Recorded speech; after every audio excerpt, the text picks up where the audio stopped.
It's a group of 3 short presentations, about 25 minutes in length, including questions and answers. So if you are on Zoom and you have something to add to the conversation, please do not hesitate to type a comment or a question. We are monitoring those and we will share it with the speakers. I hope you're enjoying your lunch. Now I will move to the introduction of Ms. Valeria Salinas Guerrero. Valeria was raised in Chicago and attended medical school at the Universidad Autónoma del Estado de Hidalgo in Mexico, where she was born. After completing the core curriculum, she spent a year in the general hospital of the city of Pachuca, completing her clinical electives. During this time, she assisted in the diagnosis and treatment of patients. Currently, she is completing a 1-year social service internship, which is an obligation of all medical students who graduate before they graduate from medical school and nursing school in Mexico. And she is working with Juntos Center for Advancing Latina Health at the University of Kansas Medical Center. Valeria supports community-based participatory research studies such as the Latino Immigrant Health Project and the Juntos Against Cancer Initiative. Additionally, Valeria is a lifestyle coach with the National CDC Diabetes Prevention Program, and she facilitates a culturally tailored curriculum in Spanish to Latino participants at risk for developing type 2 diabetes. Valeria also mentors students from F.L. Schlegel High School in becoming anti-tobacco advocates and part of the first tobacco-free generation.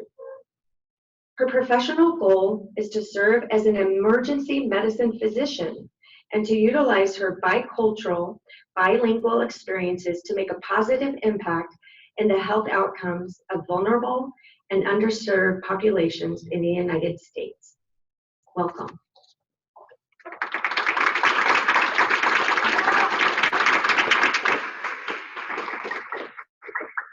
Hello, everybody.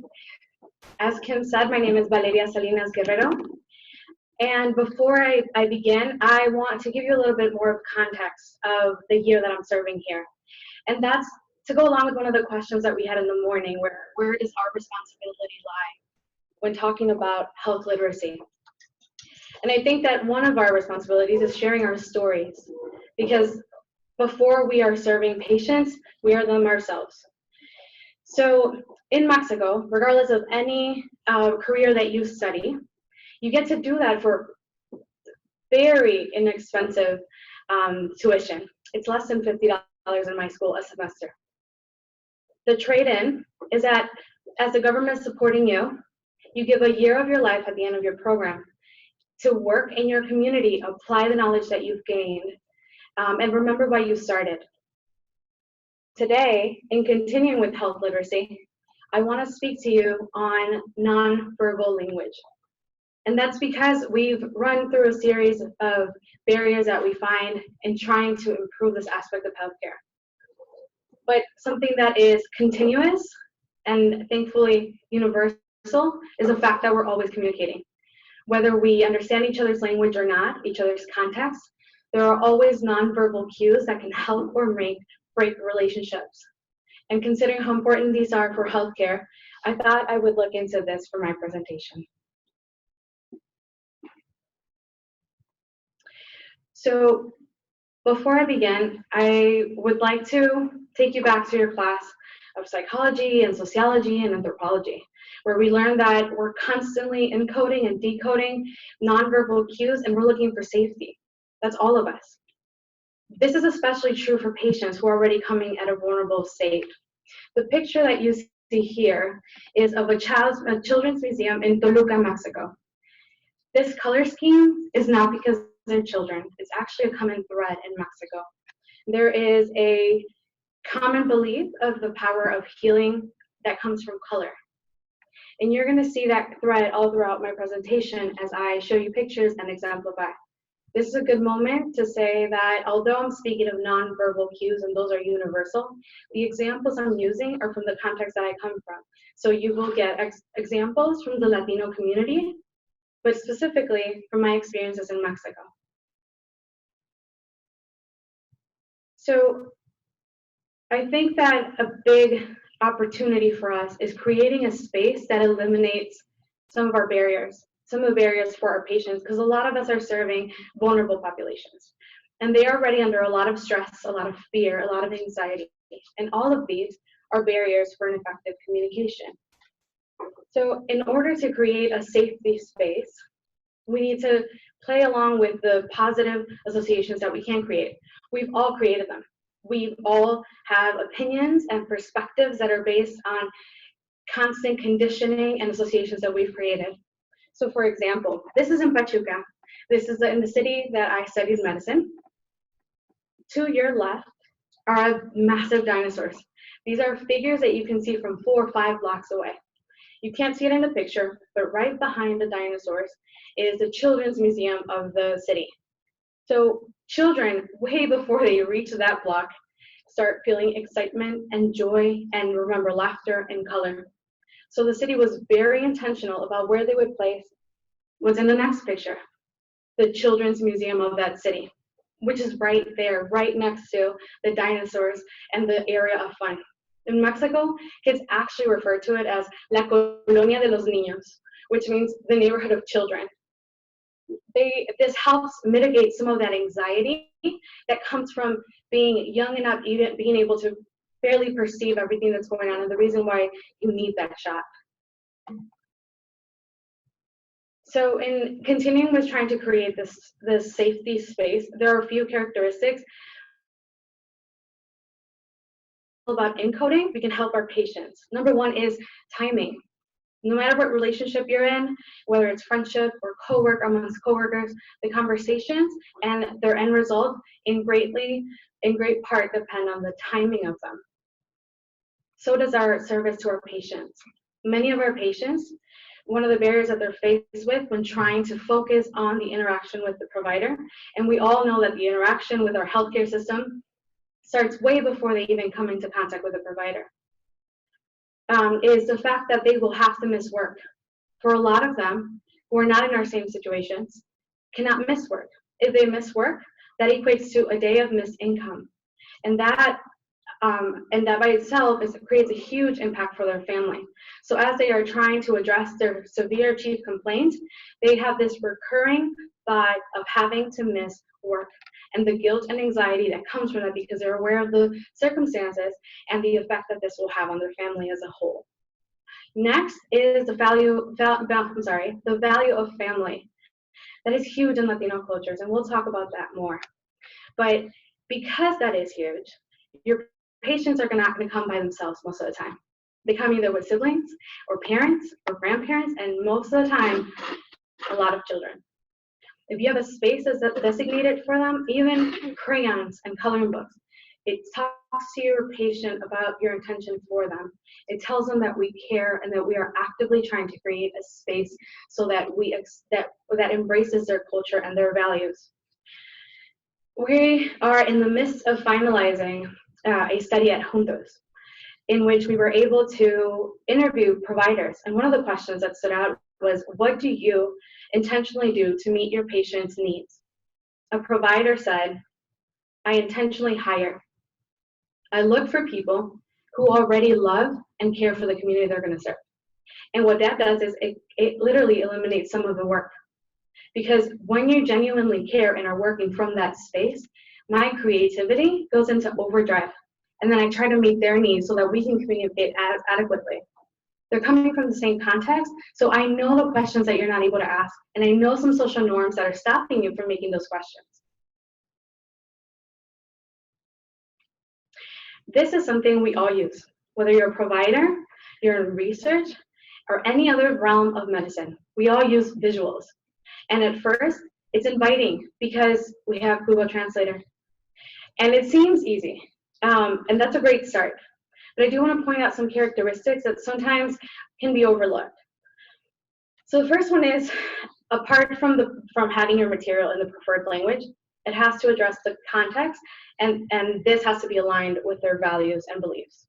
The message has to be clear and easy to read, and it has to be relevant to your target population. I know that this isn't something you can Wikipedia. I know that this implies a lot of work and a lot of context and sometimes experience. But perhaps we can consider partnering with a group who will use evidence-based science and apply it within their context to help you.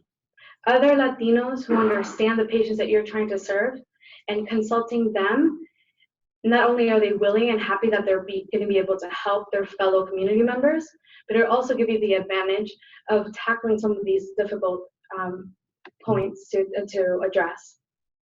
Finally, we need to address the accuracy of what we're translating and grammatical errors. There are a lot. And as simple as this may seem, using Google Translate, patient consulting Dr. Google, most of the time they're going to get it wrong. And it's because in both cases they're missing context. And that's not their fault. But then it could be our responsibility to notice that and to seek out those professionals who can better address this issue. Because even though my material is inviting and it initially looks like Spanish, if it's missing an accent, you didn't care about my language. You didn't care about finding out about me. So how do I then associate your help with your knowledge base? That is what they're leaving with. Those are some of the comments that we heard throughout this study.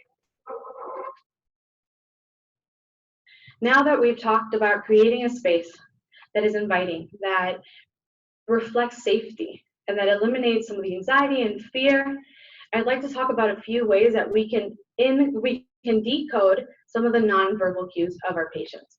And for that, I'm going to talk a little bit about context. The picture that you see here is also in Pachuca. This is a very dangerous community. It's actually the community my dad was brought up in. Before the colors, it was just sad. It was just violent. So an artist asked to be able to make a mural out of the situation. And because they didn't have workers to do that, they said, hey, guess what, guys? Instead of doing community service and going to jail, we're going to have you paint. So without really knowing which way this was going, it turned out great. People came together with whatever differences that they had, and they learned to not only work, but by doing so, collaterally, they learned each other's value. Every time people walk by there, somebody tells that story. And the impact of telling the stories, the impact of asking, it is something that it's not common to walk by a hill and see it like this. And it sparks conversation. And that's a really great place to start. So, to understand decision-making process in Latino communities, we need to talk about family. That's the nucleus of the social dynamic amongst Latinos. A lot of us grow up with a strong sense of loyalty, reciprocity, and solidarity for our loved ones. There is a wide-known phenomenon of familismo, which means my needs before I meet them, my parents' needs have to be met. My siblings' needs have to be met. And this comes into play when we're trying to make decisions independent of the surrounding that we grew up in, which is what we ask patients to do when they're with us in the examination room. You should also know, mothers are the backbone. Families are matriarchal. Mothers are the ones who notice the chief complaint in children, husbands, grandparents, and themselves, and in that order. Therefore, they're the ones who decide, oh, you should see a physician. That's why it's important to acknowledge everyone in the room. Anyone who comes in with your patient, they are there for a reason. So I chose Coco as an example, and that's because, one, we've all seen it. Some of you with kids, more than you wish to share. But it does a great job at exemplifying that loyalty. So in this scene, and right before it, Miguel's secret love for his music has been discovered by his first love, his family. His family has prohibited music because they've associated it to pain. So that is very, very lifelike. That is the decision-making part of being a Latino, having to deal with, I do want to take that prescription, doctor, but I have to call my mom. And this is me at 30 with a medical base. Just out of respect, let me call my mom. The other really important part to take into consideration is the role of a higher power. God is an active role in everyday life. So we need to consider the role that it plays in their decision making. Some of these patients have grown up their whole life believing that their actions don't have a direct effect over their circumstances. So when we tell them to become more active in their healthcare, that's difficult to conceptualize because my whole life I believe that it wasn't up to me. Respect. Respect is a final value that I want to speak to you on, because apart from family and a belief of a higher power and the roles that those play in our decision making, respect is huge. And in every room, whether that's your dining room or the examination room, there's an ultimate authority. In the examination room, that's you as providers. Because you're the ultimate authority and social norms have dictate what respect looks like, some of them will not make eye contact. Some of them, most of them, expect to be greeted with a handshake. They expect everyone in the room to be greeted by a handshake. Parties get really long for that reason.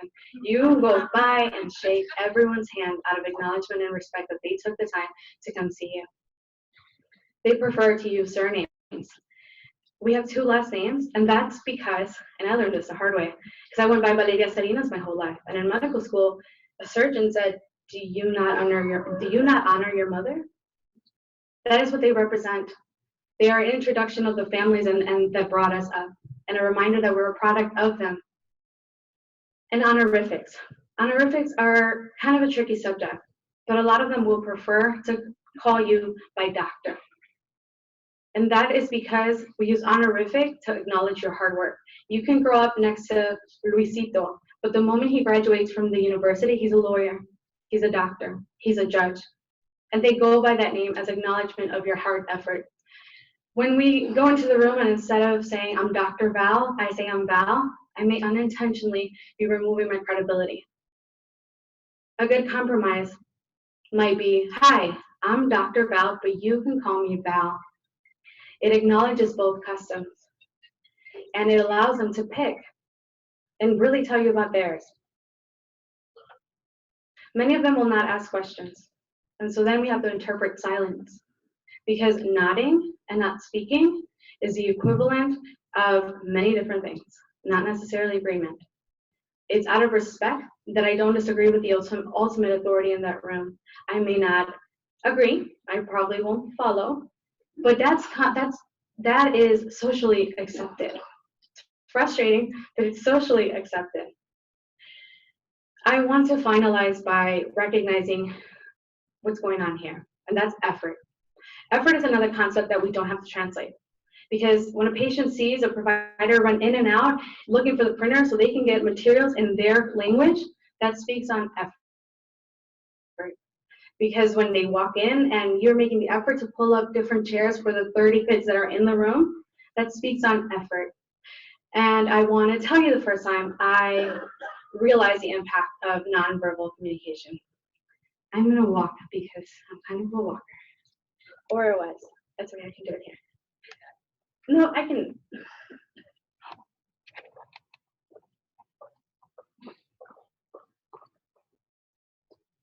Okay. So the first time I realized the importance of nonverbal communication, or the impact, was during my first week at the hospital.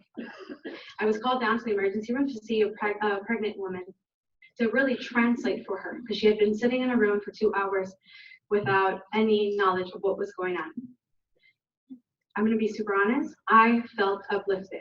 It was the first time that week, because when we go into clinical, the first time we realize that we have a lot more questions than we have answers. I felt that it was an opportunity for me to be useful, because I knew both languages, and being a product of the immigrant Latino community, I've been translating since I was 7, since my sister was diagnosed with asthma. So I said, I totally got this, I can help you. I walk into the room super proud, to a room full of silence.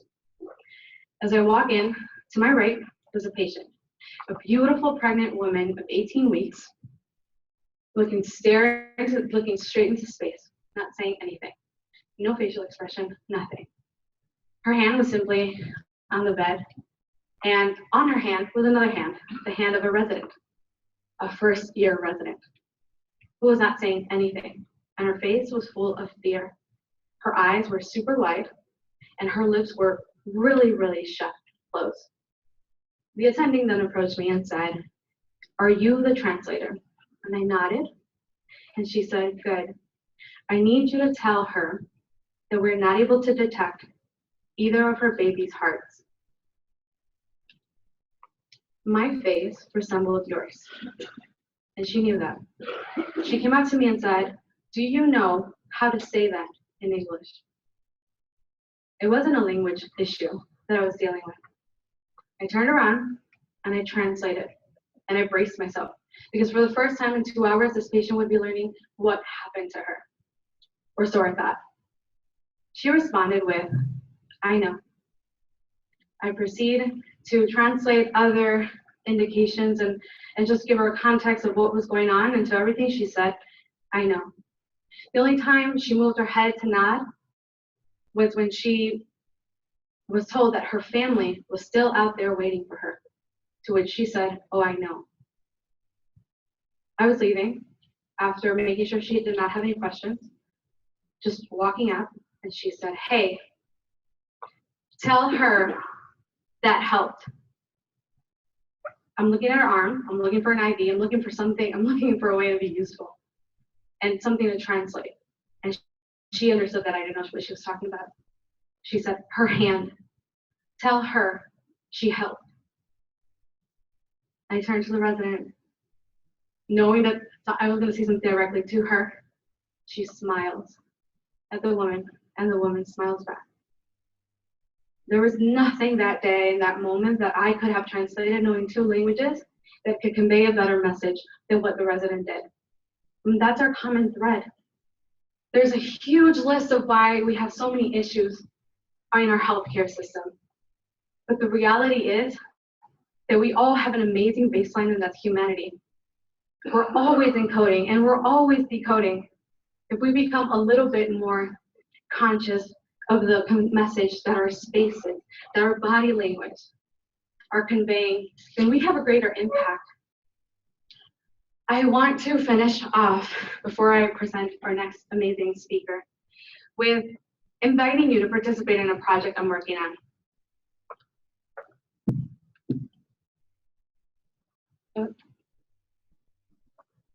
This is the outside of a hospital in Mexico. Those are family members voluntarily living outside of the hospital while their patients, their loved ones, get better. I really struggled with this concept. And I want to share this story, and I want to share my experiences, because it's okay to question things. It's okay to not understand. And what's funnier is that it's coming from someone who's Mexican. I should understand, or so our society tells us. Anyway, when I got there, and my house, between my house and my medical school is a hospital, I would always walk by this. And in my head, as I was walking by, I'm like, okay, where are the kids? Who's working? Who's feeding them? Who's like, just what is going on here? Until it was my family's turn. When my grandma went to the hospital, I had a plan, and I walked in with schedules.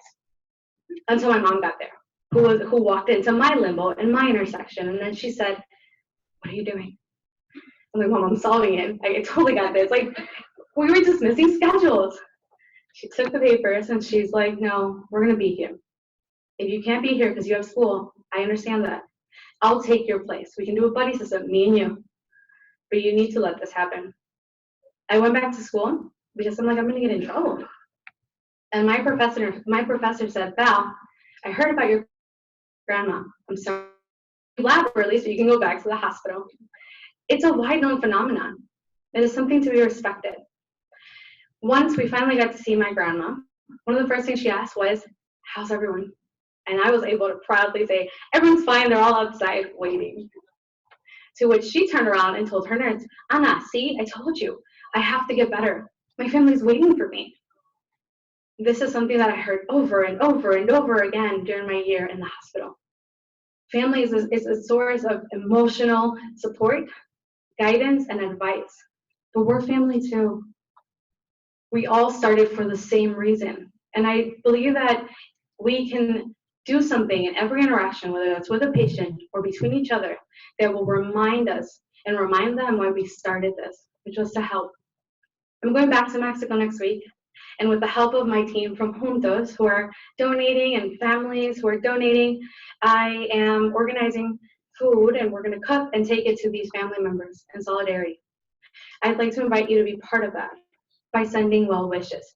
Sometimes, although we want to express that we feel for the situation, what we're missing are words. On your tables, you have translated versions of a few well wishes. Anything you're comfortable with, write, mix and match. It will all make sense. You can use the notepads that are there. Thank you so much for this opportunity. Thank you for the effort that you're making by just being here. It's really a great start.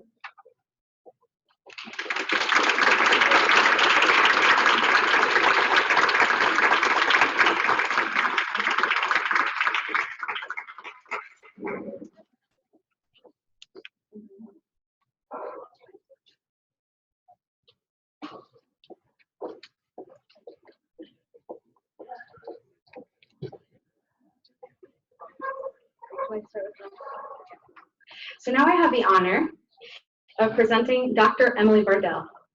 Emily is an assistant professor in the School of Library and Information Management at Emporia State University. She teaches graduate courses on foundations of library and information science, research methods, reference, consumer health, and health science librarianship.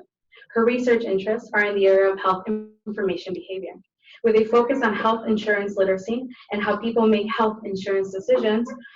Dr. Bardell earned her PhD from the School of Information and Library Sciences at the University of North Carolina at Chapel Hill in 2017, and her Master of Library Science degree from Texas Women's University, in 2007. She began her medical librarian career as a National Library of Medicine Associate Fellow, and then served as Director for Reference and Education at the Lewis Calder Medical Library at the University of Miami. Her first book, The Medical Library Association Guide to Answering Questions about the Affordable Care Act, was published in 2015. Please help in welcoming Dr. Bardell. Thank you so much, Valeria. All right, let me pull up my presentation. I'm really excited to be speaking with you all today about health insurance literacy. I'm very honored to have been asked to speak and so excited to hear health insurance come up in almost every presentation we've had so far this morning. For a long time, insurance wasn't really talked about in conversations about health literacy, and I'm very excited that that's increasingly becoming more common, and that's really what guides my research. I thought I'd build on what Valeria was talking about, speaking about what brings you to this topic. So my summer job in college was being a certified pharmacy technician. And I noticed most of the questions that we got at the pharmacy was not, what is this pill going to do to me, but why does this pill cost so much money? And that was really a question about health insurance. They didn't understand what their health insurance was covering, what it wasn't covering. Really sparked the fire that has led me to my research interest in health insurance literacy. So I'm going to start by defining what is health insurance literacy, maybe what makes it a little bit different than general health literacy, talk about connections to health disparities, look at specific Kansas health insurance statistics, and then I'm going to leave you with some information resources for health insurance that you can take with you and suggest to others. So to start, what is health insurance literacy? It's only recently been part of the research conversation. The first official definition was published in 2013, and they propose that it's a new concept that addresses the extent to which consumers can make informed purchase and use decisions. And you'll notice there's really two pieces there. First, you've got to pick what health insurance you're going to have, and then you've got to figure out how to use it when you're navigating the healthcare system. They also talk about it being the knowledge, ability, and confidence to effectively choose and use health insurance. And this is something we're all familiar with every year, every October. We've got to pick a health insurance. So we at least interact with it once, but if we interact in the healthcare system, we may be seeing it more as we're using our health insurance. So it's really a combination of health literacy as well as numeracy and other aspects of literacy that we see health insurance literacy encompassing. And there are also specific terminology associated with health insurance that make it very specific and make it hard to make easy to use, easy to read materials. We think about words like deductible and co-insurance. These are big words that are hard to substitute with other words. So how do we create and use resources that are easy to understand and comprehend? So there's some additional concepts that fall under the process of health insurance literacy. As I mentioned, it's not just picking a health insurance, it's how to find a physician, one that's in my network, one that my insurance is going to pay for. How do I fill a prescription? What's the difference between a generic and a brand name? What's the difference between formulary and non-formulary? How do I use and pay for medications? Am I only going to get to use this once every 30 days? How does this work with my health insurance? How to use a health savings account, which are becoming more and more common with people's health insurance coverage. We're moving to those high deductible, low premium health insurance plans that require people to be fairly sophisticated consumers of health insurance and healthcare services. And then maybe even how to use preventive services. Now that I have health insurance, there's some things I can be doing for free, but I may not know about them. So things like mammograms and annual physicals are a part of health insurance literacy. So this might be what health insurance looks like to you. Wow, varied benefits, much coverage. It may not make a lot of sense when we have those forms that we have to look at every year. What do they actually mean? And as we've heard from people who've shared during the Q&A sessions, this is pretty universal that people have some difficulty processing health insurance concepts. So as I mentioned, it's a fairly recent area of research, but the research that has been done on health insurance literacy has uncovered some populations that are more likely to have lower levels of health insurance literacy. And these populations are similar to the populations we see having unequal access to care. So this could be a compounding issue. So not only do they have diminished access to care, but once they're in the system, they've got difficulty navigating it and using what the resources they have, their health insurance, to pay for things. They may end up actually having to spend more money, not understanding exactly how the health insurance works. So this could be older individuals, ethnic minorities, people whose first language is not English, people with a lower socioeconomic level, lower health status, lower levels of education, could be young people, uninsured. All these individuals could be having lower levels of health insurance literacy. And they could end up paying more, first for the insurance coverage itself, for their treatment at the doctors, and even, again, with those health savings accounts, not understanding exactly how to use those. And there was a study conducted after universal coverage in the state of Massachusetts that looked at when people have health insurance, how does that impact health outcomes and health status? And the research shows when more people have health insurance, we have a healthier population. So there's clearly connections and correlations between having health insurance and using it and being a healthier individual. There are also research studies that report that people have delayed or foregone care because they don't have health insurance. Someone asked a question before, what keeps people from going to the doctor? Sometimes it's because they don't actually have health insurance coverage. And in my dissertation study, I interviewed people who were signing up for health insurance for the first time as new employees. And someone told me, I finally get to go ask the doctor about this. I've been dealing with it for 3 years. It wasn't a big enough deal to go. I didn't have health insurance. Now that I do, I'm finally going to be seen about that. And I think we can agree that's not the ideal situation. So clearly, health insurance plays a role in getting people to the doctor as well. And we may also have an unconscious bias when we see people who might fall under these categories that they might have lower levels of health insurance literacy. But actually, in my dissertation study, the people with a higher level of education had the lowest level of health insurance literacy measurement. So there's a couple things I think could be at play here. First, it was a qualitative study, so it's not designed to be representative of the whole population. But this measurement asked people to self-report. How confident do you feel about you using your health insurance, about picking a health insurance plan? So it could just be that people who are better educated have a better understanding of what they don't understand, are able to say, I don't have knowledge particular study, it could also be a factor of culture, and that was mentioned earlier this morning. I had some individuals who had higher levels of education, but were not from the United States, and so navigating the healthcare system in the US was just a non-starter for them, totally overwhelming. And it could also be that people who have lower levels of education actually have more experience working as insurance brokers, as people answering the phones at a doctor's office. And so they actually have better levels of health insurance literacy because they've navigated this system more for others or for themselves.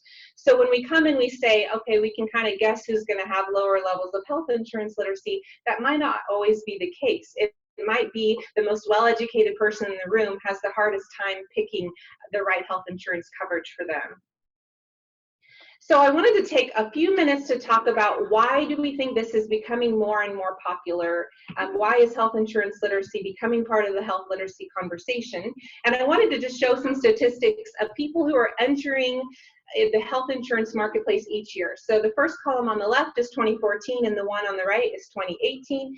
It grew and then it kind of stagnated a little bit in the last few years, but around 12 million people are signing up for health insurance through the health insurance marketplace. And ostensibly, these are people who are using health insurance for the first time.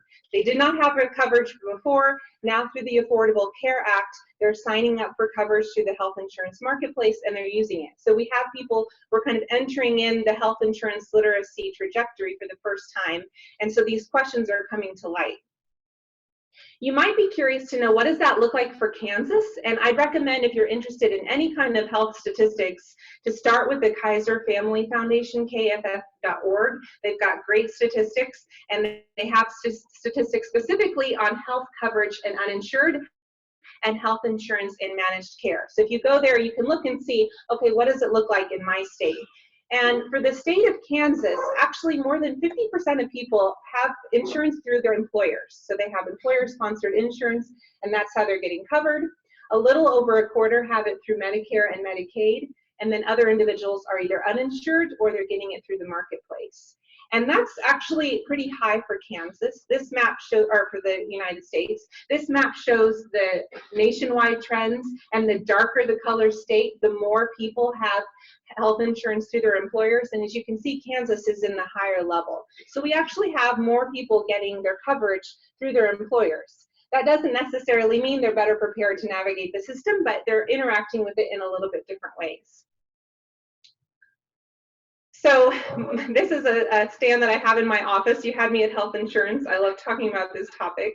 And we don't actually have people that we can really turn to ask about health insurance questions. So when it's this time of year, we have to go get our taxes done, we can pay someone to do it for us. But we can't really pay someone to sign up for health insurance for us, someone that does not have a vested interest in the outcome, that has some financial stake in which one we're going to pick. And so it's really on the individual or us to help create systems that will support people through this process. And this quote from the Department of Health and Human Services really drives all of my work. It says, the success of health system reform will depend in large part on the capacity of individuals, families, and communities to make informed decisions about their health. So what we're doing is going to help create a better healthcare system that hopefully results in healthier individuals. So I'm going to now turn and share a few resources that have been developed with language and cultural considerations in mind. And so these are some resources that you can take to help people sign up for insurance and navigate the system. The first one is My Health, My Voice. And this was created with funding from the Robert Wood Johnson Foundation. And they created a woman's step-by-step guide to using health insurance. And it was created with women from minority populations in mind, but I think it really works well for anyone. And it's available in English and in Spanish, written at an easy to understand level. And they have several resources available. They have a step-by-step guide to using health insurance, 5 steps to using it wisely is more of a one-page handout. The 4 kinds of costs people understand between maybe co-pays, co-insurance, deductibles. What is a well woman visit? As I mentioned, now people have health insurance coverage and they can do this for free, but they might not know what that is or know what that looks like. So providing information on what a well woman visit is. And then there's a My Health, My Voice, My Personal Health Journal. And that's something that someone can print out and fill out ahead of time, family history about what health things might be in their families, what health considerations and care they've had over the course of their time, because they're asked to fill that out when they get to the doctor's office. And if you weren't expecting to fill that out, you might not remember, does my mom have high blood pressure or high cholesterol? I can't remember. So having something that they've filled out and prepared in advance to bring to their doctor's office could help them make more use of that visit. And you can, at that link there, you can get a copy of these in English and Spanish, print them out for free. From Coverage to Care is a resource that was created by the Centers for Medicare and Medicaid Services, but it is also something that can be used with all populations. It's not Medicare or Medicaid specific. And it models this as a roadmap, as stages that you go through navigating the healthcare system. And it's very helpful, breaks it from the beginning all the way through the doctor's visit to the end, and what do I do after the doctor's visit, which I think is a good indication of how much health insurance literacy encompasses. And one example is a resource that they created on how to use your insurance card. So I've got my new health insurance, I get a card in the mail. What does this card tell me? How can I use this card? And they have a one-page handout that breaks down all the different pieces of information on the health insurance card. And as you can see on the right, they have a multitude of languages available for this. So on this one, not just English and Spanish, but additional languages as well, that's going to walk through what does my insurance card mean and what does it do for me. And I mentioned you can print or order copies of either of these to distribute to patients and to people in your life. Another resource that I wanted to share is from AHRQ, and this is about, again, being prepared to share medical history and navigating that doctor's visit. So some suggestions that they have at this resource are to write down questions in advance and to think through some of the specific this test for? I'm being told to do this test. Do I have to do this test? What is the test for? And asking maybe how much is this test going to cost me with my insurance? When am I going to get the results?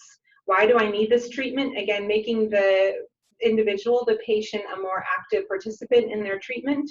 Are there alternatives? Are there side effects? And some of this can help them, again, navigate the healthcare conversation with the physician and feel empowered to ask questions and make sure that they're a participant in their treatment.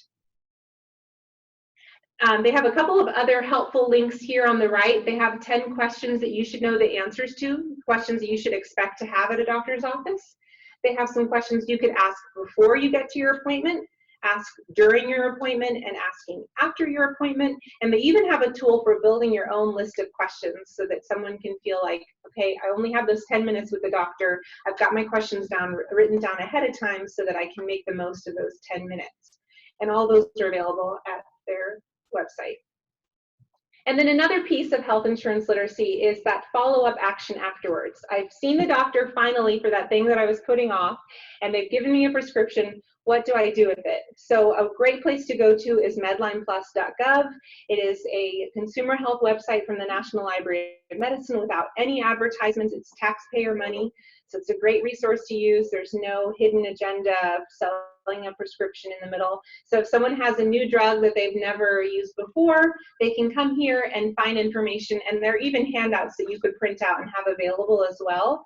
And this is also, the entire website's available in English and Spanish, and they have select resources available in over 70 languages. So it's a great place to go. Now that I've got the medication, what do I do with it? Here, I can find out some more information that I didn't know to ask questions about when I was at the doctor's office.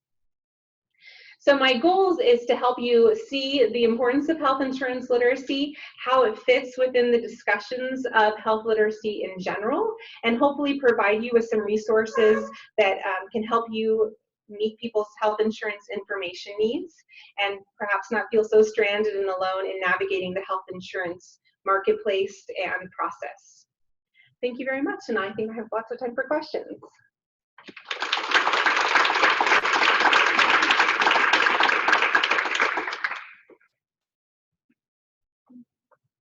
Yes, please, comment. Thank you, Dr. Vardell. I really appreciate what you said about you can be somewhat educated and still not understand, health insurance. So we deal with internationals. And so we deal with really complex regulations, F1, J1, H1B. And yet the thing I always tell my our internationals is I don't do taxes and I don't do health insurance. Like, do not ask me any questions. I tell them, I don't even understand my own taxes, let alone my own insurance. So please, I can't help you with that. But what I love is the information you've given. It's really gotten me thinking about resources and how we can present information to help internationals who are coming into a system and having to navigate a system, sometimes as the patient, right? And not knowing how to do that. So we give some general, Alex is actually our advocate for health insurance with our internationals. She got that job. She helps them sign up. And we give some general rules like when you don't feel well, don't just go to the emergency room, because in some cultures, in some countries, you can just go to the emergency room when you don't feel well. And so we try to kind of guide them on that will be very expensive. Don't do that. If you're dying, go to the emergency room, please. If you're bleeding, but not just because you have a sore throat. So we try to give some very general information, but I can see how lacking the guidance has been, and even would love to invite you to participate in some conversations about how we can improve that. That'd be great. Yeah, thank you. Definitely great examples. I just want to continue the conversation that started. So I'm an international student. I came under a J visa. Not everybody understands the different levels, but it's required for us by the immigration to have insurance, health insurance. And it has a specific information about which type, so it cannot be any insurance. I had no idea when I got here. And I was like, different prices and deductible. I did quite not understand anything. I had to pick one even before coming here. So I can definitely agree with you when you say, like, even in high education, we can have struggles. And I came to study as a PhD, and I still don't understand. Right? And it's fairly unique to the United States. If you look at most other countries, some places might have some private options that are usually supplemental, or they'll have 3 or 4 things to pick from, but the huge amount in the United States, I think, is pretty unique to us, and certainly confusing for people that come from outside of the United States, not to mention those of us who grew up here. And that was just what I was going to say. Juliana and I are in the same lab. And yeah, I grew up in rural Illinois, middle of nowhere, didn't have health insurance for the longest time. Thank God we have it now. But even then, it's so incredibly confusing. You assume that you can see one provider on the same with whatever insurance you're seeing, until you go to that provider and then get a bill in the mail for $400, and you find out, oh, guess what? My insurance actually didn't cover you. Now I've got to go find somebody else and start over from scratch. Somehow get all of my medical records over to this person. I mean, it's an incredibly complex system. I mean, what would you recommend for those of us? I mean, we're all very educated individuals here, and I wonder how many of us know how much it actually costs to go see your doctor. I had a couple thoughts from what you were saying. One was the idea of transparency, and the transparency of medical costs is basically zilch most places. That is something that's sort of assumed with some of these consumer-directed health plans, they like to say. So the ones that have, you don't pay that much every month, but when you do have to pay, it's pretty expensive. And they expect you to be a savvy consumer that's going to kind of to this doctor or this doctor, but it's really hard to get those numbers. And the numbers aren't always the same. Sometimes it's a little bit lower if you do have insurance or don't have insurance. You have the insurance companies sort of arguing on your behalf for lower amounts. So that's really a huge challenge. And I don't think we have a neutral body that's advocating for more transparent costs. There are a lot of people with interest in not making the costs very understandable. And so there's nobody fighting against that. And one thought that came about when you were speaking is that in making health insurance decisions is really, from what I've seen, a shared decision-making process, which I think we don't always appreciate in health literacy research, in health research in general. We kind of, if we're going to research this, we put people in a room and say, okay, what would you do? But most of the time they're asking for advice. They ask, people I talk to oftentimes ask their parents for advice for health insurance. Even if they were older, they were calling up and saying, what does this mean? What would you recommend? They'll ask other people who are in the coverage. So if they're new employees, they might ask a new colleague, hey, you've been in the system for a while, which one's the better one? So I think that's something to keep in mind when we ask people about health decision-making processes. They're not deciding this cancer treatment versus this cancer treatment on their own. They're not deciding this health insurance plan versus this health insurance plan. It's something where they're consulting multiple people. And so I think it's important to support that and recognize it as a shared decision-making process as well. More questions? Looks like there's one. I just wanted to mention something else about price transparency. A lot of states are moving towards creating price transparency websites for consumers. We're developing one in Arkansas. Maine has sort of the gold standard. It's really, really good. So if you want to go to Compare Maine, you can go in there and pretty easily look to see the price of a hip replacement, whether you get it at this hospital by this doctor compared to this hospital by this doctor or whatever. The problem is, 92% of people have insurance coverage. The big disclaimer says on this website, if you have health insurance, you really need to check with your health insurance to see how much it's actually going to cost. Mm-hmm. So I just really question these policymakers who are deciding to funnel all that money into price transparency when it's not meaningful. It's really difficult. The people who are using these websites are people who have a very, they have sophisticated skills to do so. Right. So anyway, that's just sort of a little commentary. But you may be seeing those. Kansas may, that may come on someone's agenda for Kansas to have a price transparency website. And I hope that you consult and really think about making that information meaningful for the users. Thank you for sharing that. On that note too, I work in an outpatient neurology clinic, and we do procedures in our clinic which have split billing, and the patients are always asking, well, how much is this going to cost me? Well, you'll have to call your insurance, but your insurance won't know, right? Because there's contracted rates and there's this, and this. So it's really frustrating not being able to be upfront with a patient because you have no clue. And so it's hard, and I don't know what to do in regards to educating the patients to be able to make an informed decision for them. I'll pass the mic in just 1 second. Just a quick clarifying question. Is it the From Coverage to Care website that you would recommend for just like the most basic vocab list? Oh, great. So yes, they should have one. Also, healthcare.gov does have a glossary. So that's probably where I would go first, is healthcare.gov for now. There are pages, I keep putting pages in my presentations from healthcare.gov, and the pages you can no longer find a timeline of the Affordable Care Act from a government agency, for example. So at the moment, there's a good glossary. That would be my first place to go. I hope it stays there. I just wanted to echo the frustration of not being able to help patients figure out what anything is going to cost, and my own personal frustration at not being able to know what anything is going to cost, and to remind everyone that the first thing we do, because I think this is a lot about health literacy, is have anybody who comes sign a piece of paper. The first thing before anyone will talk to them that says, no matter what you charge me, whether my insurance pays or not, whatever I will pay, I will be financially responsible for it all, whether it is my minor child or me or anyone else on my health insurance. And it's almost like, I don't know anywhere else where you get that kind of blanket consent to charge whatever you want, whatever happens. Excellent point.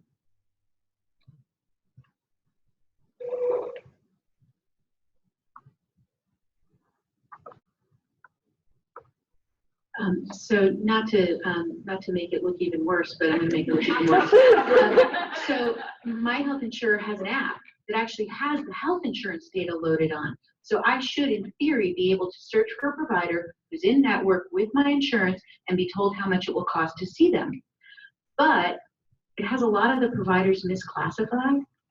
Either they're in the wrong specialty, or if they are within the right specialty, they want my legally blind child with a rare retinal disorder not to see the specialist he sees, but to see somebody at like lens crafters. And they have them classified the same because they're both eye doctors, right? So I think that trying to make our patients smarter consumers is fundamentally misguided in a system that is designed to block them at every turn. I think we've had several conversations this morning about how we have to look at what we're imposing on our system even before we can talk about individuals. I totally agree. I was just curious, what were some of the reasons that the enrollment in the marketplace was decreasing?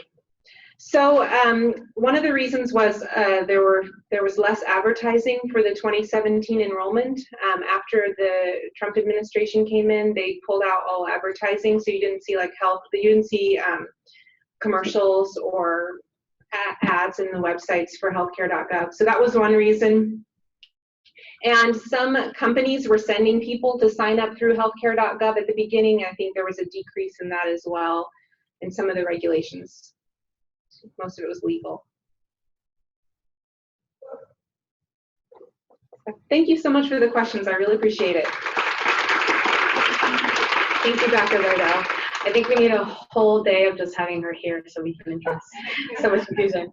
So next, we will hear from Dr. Kessler. She completed her doctoral training in international public health at the Johns Hopkins Bloomberg School of Public Health.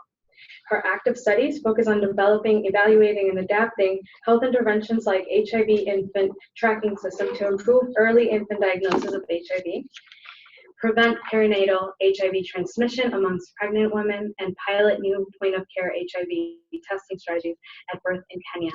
Please help me in welcoming Dr. Kessler.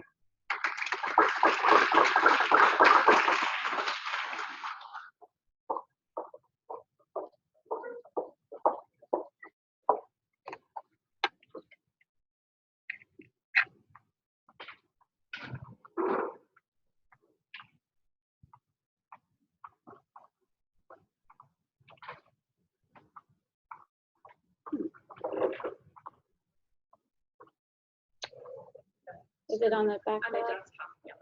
Okay.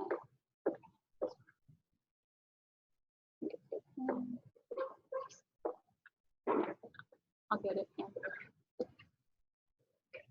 There we go.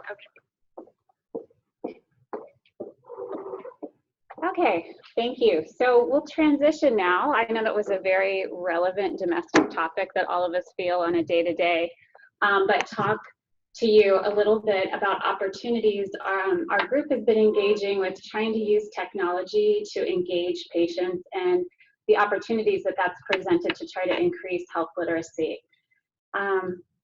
As mentioned, most of the work that I'm involved in is actually in Kenya, and it's been a really innovative setting to explore this work. So I just wanted to point out that using health communication and technology to improve health outcomes is actually one of our Healthy People 2020 goals. And in the context of that, looking at the various outcomes that we can target using technology and communication to improve quality and safety, efficiency, both in terms of cost, but efficiency to the system and to the patient. Trying to have a more patient-centered approach to healthcare. I think we've seen it used here, through Frontiers, through Rare KC. There's some of the organizations here is really providing a platform for patients to network with one another, both in their treatment process and survival process, and also to increase health literacy skills. So we didn't engage in this work with health literacy in the forefront of our minds. It was very public health systems oriented intervention, and those were the outcomes that we were targeting. But as we've been involved in this work and it's evolved over time, I think we're kind of getting on board that there are actually a lot more opportunities here to be a little bit more intentional in trying to think about health literacy. But in working in Kenya, As I'm sure many of you know and hear, Africa has really been a setting for innovation and widespread cell phone use in the last decade, but they have the fastest growing mobile market in 2017. And Kenya is one of the countries in the African continent that has really had a lot of success with business development, technology innovation. So over 95% coverage for mobile phones. And smartphones now are really, surprisingly, they say about 40 million subscribers in a country of almost 50 million. So smartphones are really on the rise. And the way that they introduced cell phones in Kenya and other low resource settings was a much more equitable approach, because they really wanted to go for the magnitude of users. And so rather than how it was here, where you needed to have an expensive monthly plan and you needed to have a lot of capital to invest in a phone, they had phones for $15 or $20 and plans that you just paid as you go. So if you had $1 today that you could put towards minutes, you'd have $1's worth a minute. And then throughout the week, you could just load up your minutes and continue. You never had to have that kind of capital to invest like we have here to get that same access to phones and the internet. And how many of you have heard of M-Pesa? Nobody in this room. Okay, remember that name, M-Pesa. It was sort of the initial innovation. It came from Kenya probably 6-7 years ago. Many countries use it. It's kind of the grandfather idea of Venmo that people are just now getting on board with here now. But it's a whole way to transfer money between individuals to your bank account, and that originated in Kenya. So as a public health researcher who really looking at issues of maternal and child health and HIV, sexual health, we tried to say, how can we go in recognizing there's all these limitations and there's all these challenges that people face when they're trying to access care. So from the patient perspective, as you can imagine, whether you're getting care here in Kansas City, trying to get to your doctor, trying to make the timing work, there's a lot of challenges. But put yourself in a context where you might have to walk for 2 hours. You might have to save for weeks to have the bus fare to go to the health facility, or 3 or 4 other children to get care for. There's a lot of barriers that patients have to overcome. Also, providers here, I know, could probably go on some of the complaints that you face trying to provide care in this healthcare system.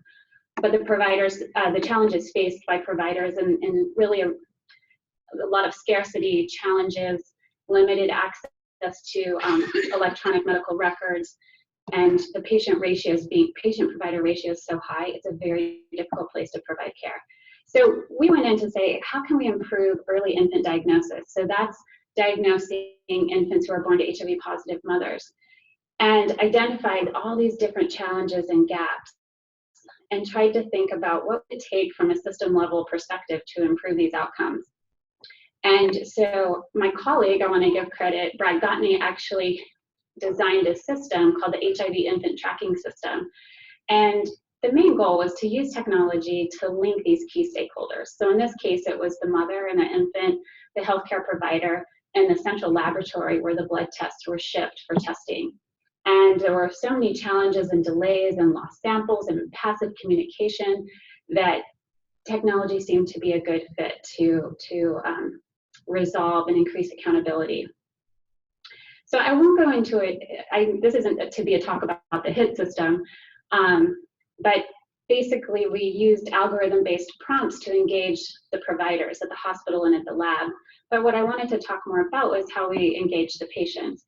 And given the high cell phone coverage, we used text messaging to the patients through this system to engage them more proactively in their infant's care. So within the system, it could send automated or customized text messages to the mothers, and at the time of enrollment, we would indicate if they wanted those to come in English or Kiswahili or Luo, which was another local language to choose from. The costs were all covered through the system, and what was nice about it also is you could confirm if the text went through. So it sent an automated text, but there was a way to confirm yes or no, did the text go through? And if it was no, you would know that you need to engage community healthcare workers or some other strategy to reach those mothers. So this is just an image here, and I know you guys can't see, but that's where it's kind of indicating this was the message sent on this date, and in this case it's saying no, it did not go through. So that would flag in the system that, hey, we got to try something else. We have to try another way to reach this mother.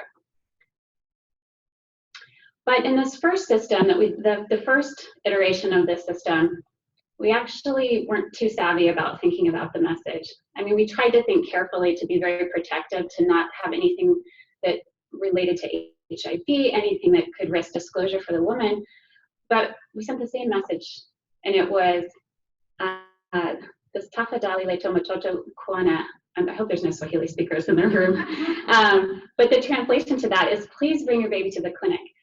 And it seemed to work for everything we needed to do. So when it was time to come back to get your result, please bring your baby to the clinic.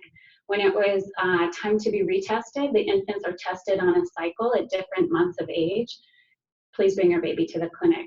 So it was really functional. And the feedback that we got from mothers was, yeah, it works, this is fine. It hasn't made anyone jealous or question, our privacy. So we just kind of kept it simple. But mothers in our qualitative work talked about how just that simple message being received was very useful in providing a cue to action to help for planning where to go in a couple days. It also helped limit the number of visits because they got a text message when the test result was available.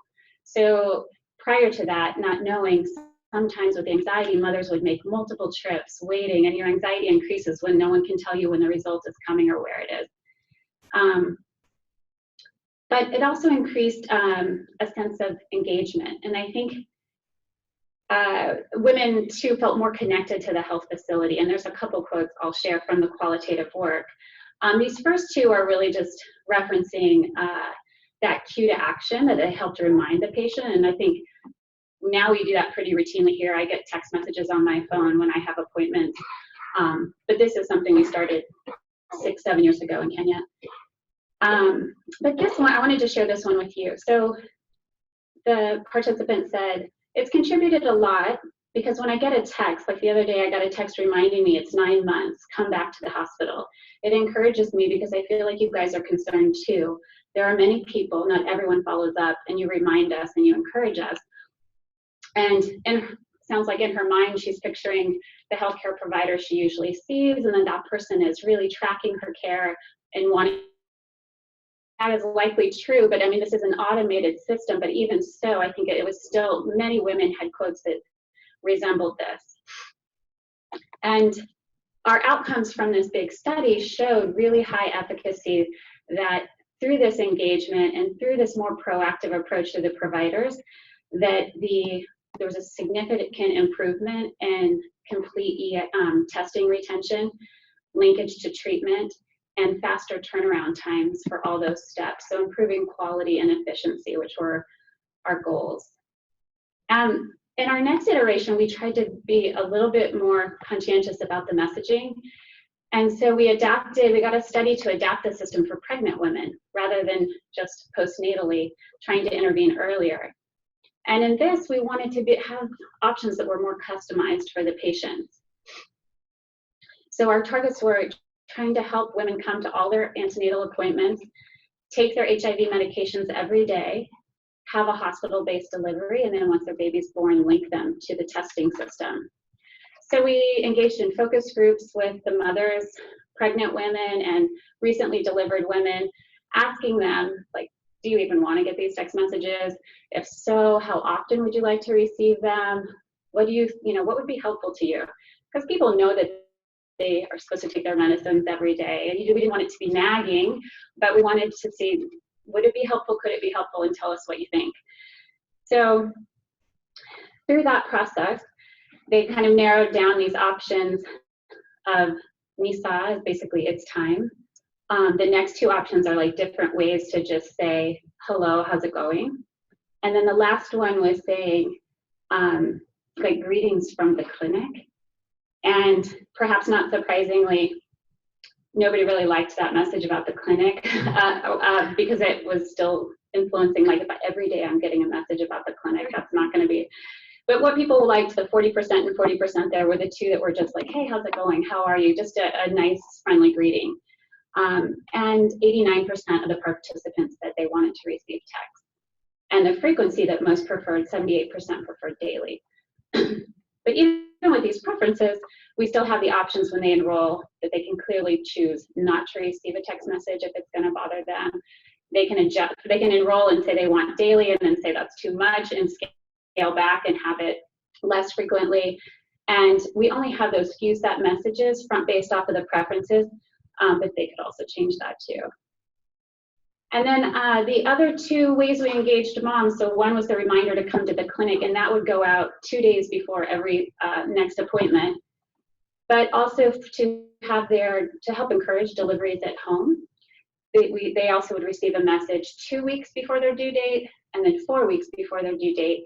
That it's the second message here that's basically saying, you know, congratulate, we're very happy for you that your delivery is almost here. Please remember to come to the clinic. Please remember to have your baby, plan to have your baby at the hospital so your baby can be healthy. A translation very similar to that. And so this again was actively engaging the patient. And probably to keep in mind, like the Kenyan system is based off the British system, but typically very passive. The role of the patient is very passive compared to what we're used to here. So this opportunity to be directly engaged was really welcomed and seen in a positive way. We also did some focus groups with men, the male partners, because all the data shows, you know, having male partners be more engaged in antenatal reproductive care really helps improve the outcomes for the mother and the infant. So wanted to hear how men described like what their role should be. And they described their roles as, I really won't go into the findings much of how they described their roles, but they saw, you know, they had a role in financial support, providing information to their wives or partners, and emotional support. But through this process, we tried to say, would you guys want to receive messages too? Is this something that would annoy you? Would this be welcoming? Would this help you support your wife or partner? And so, of course, this is not something that all men are going to want to do, but it's for the female patient to choose. And the enrollment process can indicate if she would like her partner to receive these messages and be more engaged and included in her care, especially as it comes to saving resources to get to the facility. And then the epidemiologic transition, Kenya's like right there in the middle. If this term means anything to you, it's really just the transition that countries have gone through over time from having this really high burden of infectious diseases. And then as they develop and become more industrialized, then it becomes the chronic illnesses that have the higher burden, the lifestyle issues and the chronic diseases. And so this one is pointing out India, but Kenya's right there too. They're right at the crux where they haven't resolved all of their challenges with infectious diseases, but the burdens of cancer and diseases are really creeping up. So there are a lot of parallels between HIV and cancer, and we thought about, given the really limited infrastructure, the really limited knowledge of providers and community members about the risks of cancer, what are early warning signs, early signs to detect, when to go in and seek care, providers not having had a lot of training to be able to identify and refer. This is an area where there's a lot of education for both providers and patients that needs to happen. So thank you to the Cancer Center here. We have a pilot grant to look at sort of adapting a similar system. So we're calling it the CAT system, the cancer tracking system, but based off of that same notion of algorithms and prompts to provide guideline adherent care and to engage patients. And now that we've seen the mobile phone use, not just mobile phone, but the smartphone use has gone up so much, now we're really trying to think a little more progressively about how we can engage patients in this work, especially given the real gap in knowledge. So this cancer tracking system, we're starting with cervical cancer, and then but kept the name general so it could be something that could be expanded and expanded out. But we'd like to see something where maybe we have a patient portal where there's more information that can be shared here, where patients can network with each other. Support groups are really effective, and in a culture that's much more community oriented like Kenya. And so we, through this pilot grant, will have a Kenyan programmer who's going to be with us at KU Med here for the next couple of months as we try to navigate and go through, work through this process. I don't know where I am on time, Kimberly, but I think I better wrap up. I'm good? Okay. So I think in summary, you know, we started off really thinking about just the technology and how does it improve patient outcome in regard to retention and services, linkage to treatment, turnaround times. And then in that saw how through that engagement of the patient, there's actually so many more opportunities. And I think being grounded and trained in like a mixed methods approach and community-based participatory research, we recognize that of course all these messages need to be driven and guided by the patient populations who they're intended to benefit. And so it's been really exciting to be part of that work and see that evolve and let that sort of drive what this patient engagement role will look like and the customization of those messages as we go forward, particularly in the CAT system that we're just brainstorming on now. And Asante Sana is thank you. These are our Kenyan researchers, our Kenyan research team that works on this project and our partners. So thank you.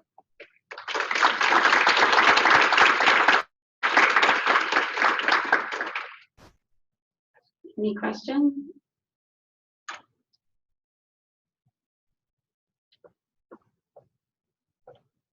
I have a quick question. Because it seems so simple, then, and why do we see that that's such a challenge in the States? I mean, that seems so simple to remind folks you have an appointment coming up, and yet we can't get that right. I mean, yes, you can opt in or opt out, and you have all these other options, but just a simple, you know, and it's encoded sometimes, and you click on it, and it opens up another website. You know, we're talking about people, and not everyone has that access. You know, working on a computer that's in their palm that they can't read, and it just says. So I'm kudos to you for creating such a simple system that seems so effective. So. And then I just say, why do we struggle? We can't get somebody to the right clinic here because you can't find your way. So, good job. Thank you. And I think that simplicity is the key of it, and the patient engagement portion, this was pretty direct and simple. And it also had the backing of the whole back end of the algorithm that was creating these dashboards for providers, these lists to say, these moms are due for their 9-month these infants are due for their 9-month retesting and haven't come in. And while that would send automated reminders, another reminder to those patients, there was also sort of a system we could continually see those lists and provide technical support and engage to try to resolve those with home visits and other strategies. But I think you're right, you know, to get the messages here. And sometimes I think we're doing this work in Kenya, and we've been doing it over the last decade. And I often just presume like, well, all of this is sorted out here, isn't it? And a lot of practices have come to us. And in fact, I was just talking with our NIH officer today and was saying how we really need to see how we can adapt things like this for our rural networks for care, and not just rural, but so, yeah, I think it could be transferable. Dr. Kessler, my question is regarding the phone system that you were addressing, with them being able to put, for example, $1 for today or $3. So I got it. It's very reminiscent of the option in Mexico. My question is, does that become an issue when talking about continuity? In Mexico, because it's so easy to just purchase a phone and put $1 in and put those pesos, phones are lost all the time. How have you guys dealt with that? That's a great question. And it has been an issue where there's been a functioning phone, we see the text messages are going through, and then suddenly we get the no, the text isn't going through. So a phone may be lost, or it's a shared phone. a relationship ends and the phone goes as well. So it is a challenge for continuity, but because pretty much most of the patients continue to be engaged, it's one of the questions that you assess when they come back in, if there's been any change, and to update their phone number. So it's something we can also then update in the system so that they will continue to get the services. But you're right, phones can be $15, $20. And shared phones has been something we had to navigate very carefully and add that into the system to document. If the phone was shared, had the woman disclosed her HIV status to her partner, we wanted to be, even though that message, please bring your baby to the clinic, or welcoming her to bring the baby. At this point, she's had the baby, so that's not a secret, but we still wanted to be particularly sensitive. And I think as we evolved to try to be a little bit more customized maybe in these messages, it still heightens. Even for cervical cancer, while it's not as stigmatized as like HIV, there is still, because it's a reproductive cancer in the Kenyan context. And so we want to constantly be trying to balance that confidentiality for the patient, but also make the messages useful and informative. Dr. Kessler, thanks again today. As someone from your unit, I feel like it's apropos to say long-time listener, first-time caller for this question. It's, I've been around a long time and I'm a big fan of your system. And I was listening to this podcast about these very intricate systems of customer service that these customized systems now can predict or answer any question you have and sound like a real live person. And they had this, the podcast I listened to had this kind of comparing the two, like a live person and a robot person, you could tell the difference, they couldn't. And I was just kind of applying that kind of application to what you're doing.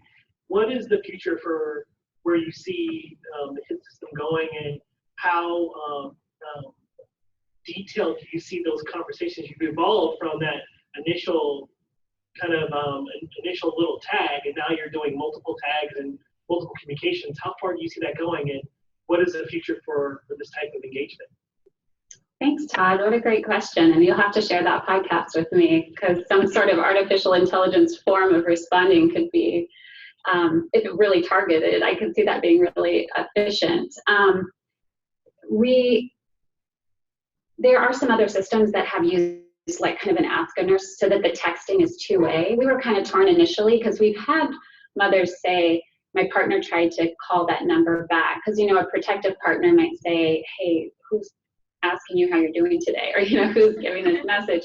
But one of the kind of what we had seen at the time of privacy was that you can't call that number back. It's not going to go through with any kind of automated message.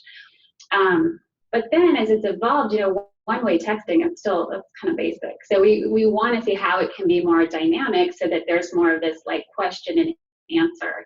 Our team hasn't engaged in that, but there are other teams that are doing that, whether it's and all I know of now are live respondents on the other end. But like when we think about the cancer work and the range of questions and the ability to have good, consistent responses, something I'd like to look into, and thanks for raising that. But we do definitely want to be more conscientious. And we have Dr. Mabachi on the team who's in health communications, and so she's really helping us be more focused on this topic.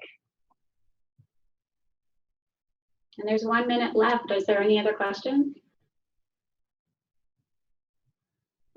Can we also, first of all, we forgot to mention that Dr. Mabachi was sick today, so that's why she's missing, even though she was on your program.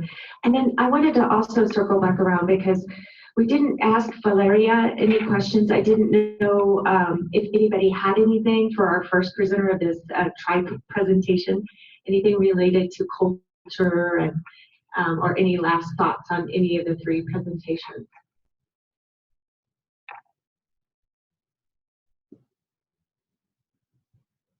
Any Zoom comments, Alexa? And yes, her name's Alexa.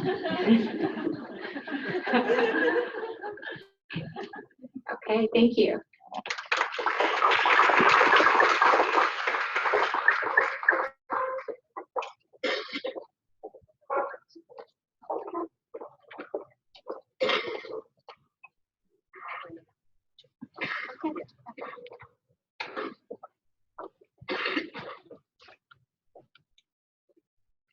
Okay, well, this has been such a wonderful day and hopefully has accomplished our goal of taking a special topic and exploring so many different aspects and nuances and really taking a deep dive. So thank you all for being here and for sticking around, and we're really excited to bring Dr. Haddon back up to the mic to give our final keynote presentation. And so when she's ready, we will let Dr. Haddon take over. Again, if you need to take a quick break or refresh your drink or anything like that, please feel free to do so. And in the meantime, Dr. Haddon. Still have some survivors. Thanks for hanging in there. Okay. Might ask you all to cross your fingers as we learn this presentation.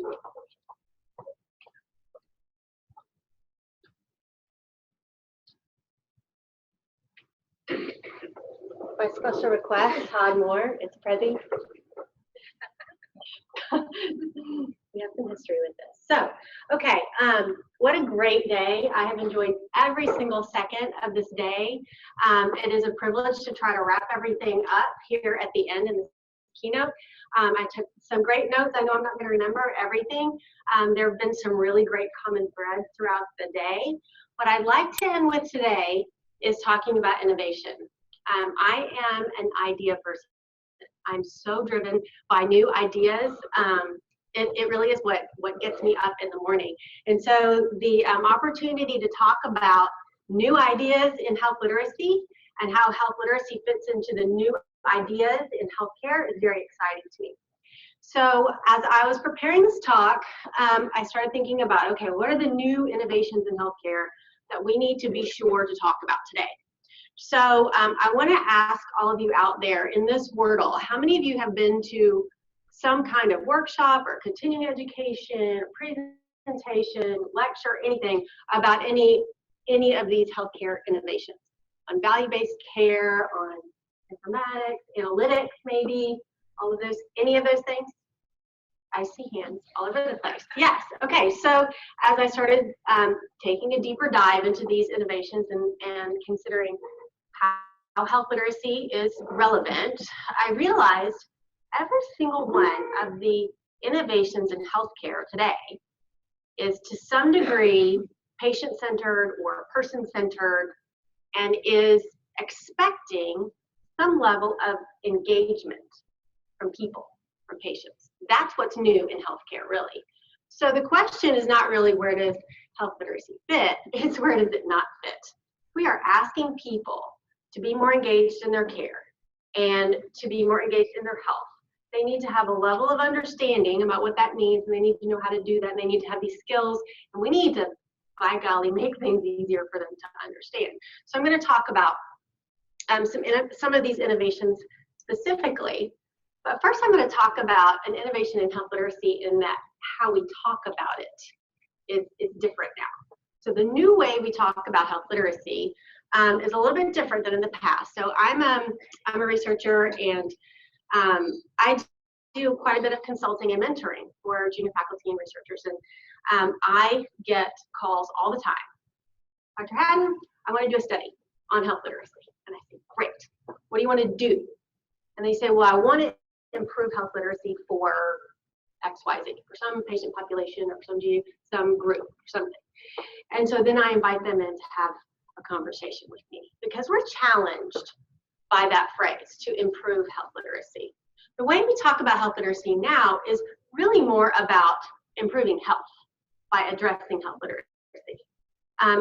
I'm going to talk about two ways we're challenged by that first phrase, that improving health literacy, and then talk about how we can use health literacy as not an outcome, but as a lever in healthcare innovation.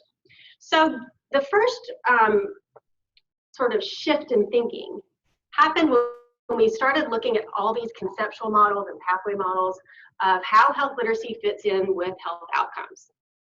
So you don't have to read that whole graphic. What I want to call your attention to really is just where health literacy is positioned in this. So this is the, we call this the POW model. It's because it's Pash, Orlow, and Wolf. I think it's like 2007, something like that. And this model has health literacy positioned over here, where all these characteristics are feeding into health literacy, right? That makes sense. And then health literacy drives what? Things that look like health behaviors. It drives the things that people are doing. Then those things determine health outcomes, right? So if we're talking about improving health literacy, is that what we really want to improve? Or do we want to improve the health outcome and use health literacy in the middle here as a lever? So that's one kind of innovation. The other way that we're challenged, and I so wish my nutrition people were still here because I think they really like this part, is how we measure it. We're challenged by how we measure health literacy. I've talked all day, or a lot of people have been talking about the two sides of health literacy. Are we really talking about the demand side, or are we talking about the individual skill side?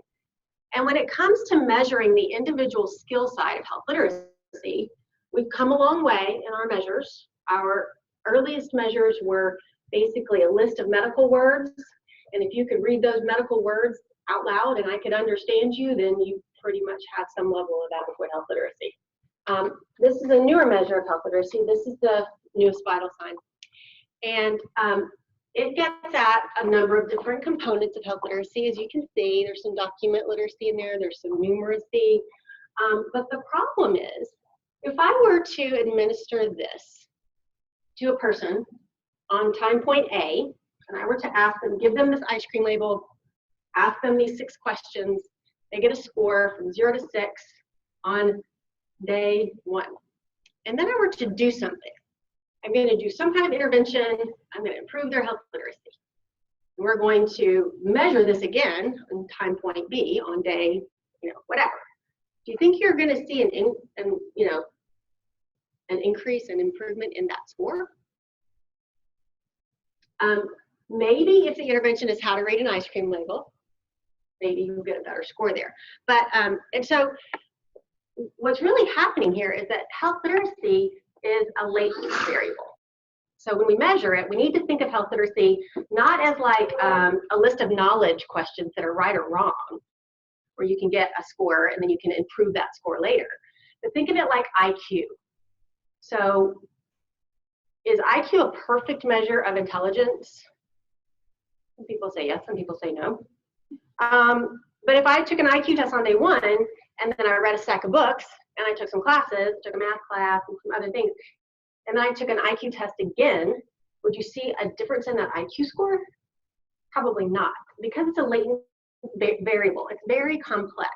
And so we're limited in how we measure health literacy. So when investigators, when faculty come to me and they say, I want to do a study and I want to improve health literacy, I say, whoa, back up. I don't think we have a measure that's going to get at what you're looking for, unless you're looking to measure knowledge, just knowledge, which is a part of health literacy, but not the whole enchilada. Okay, so that's one.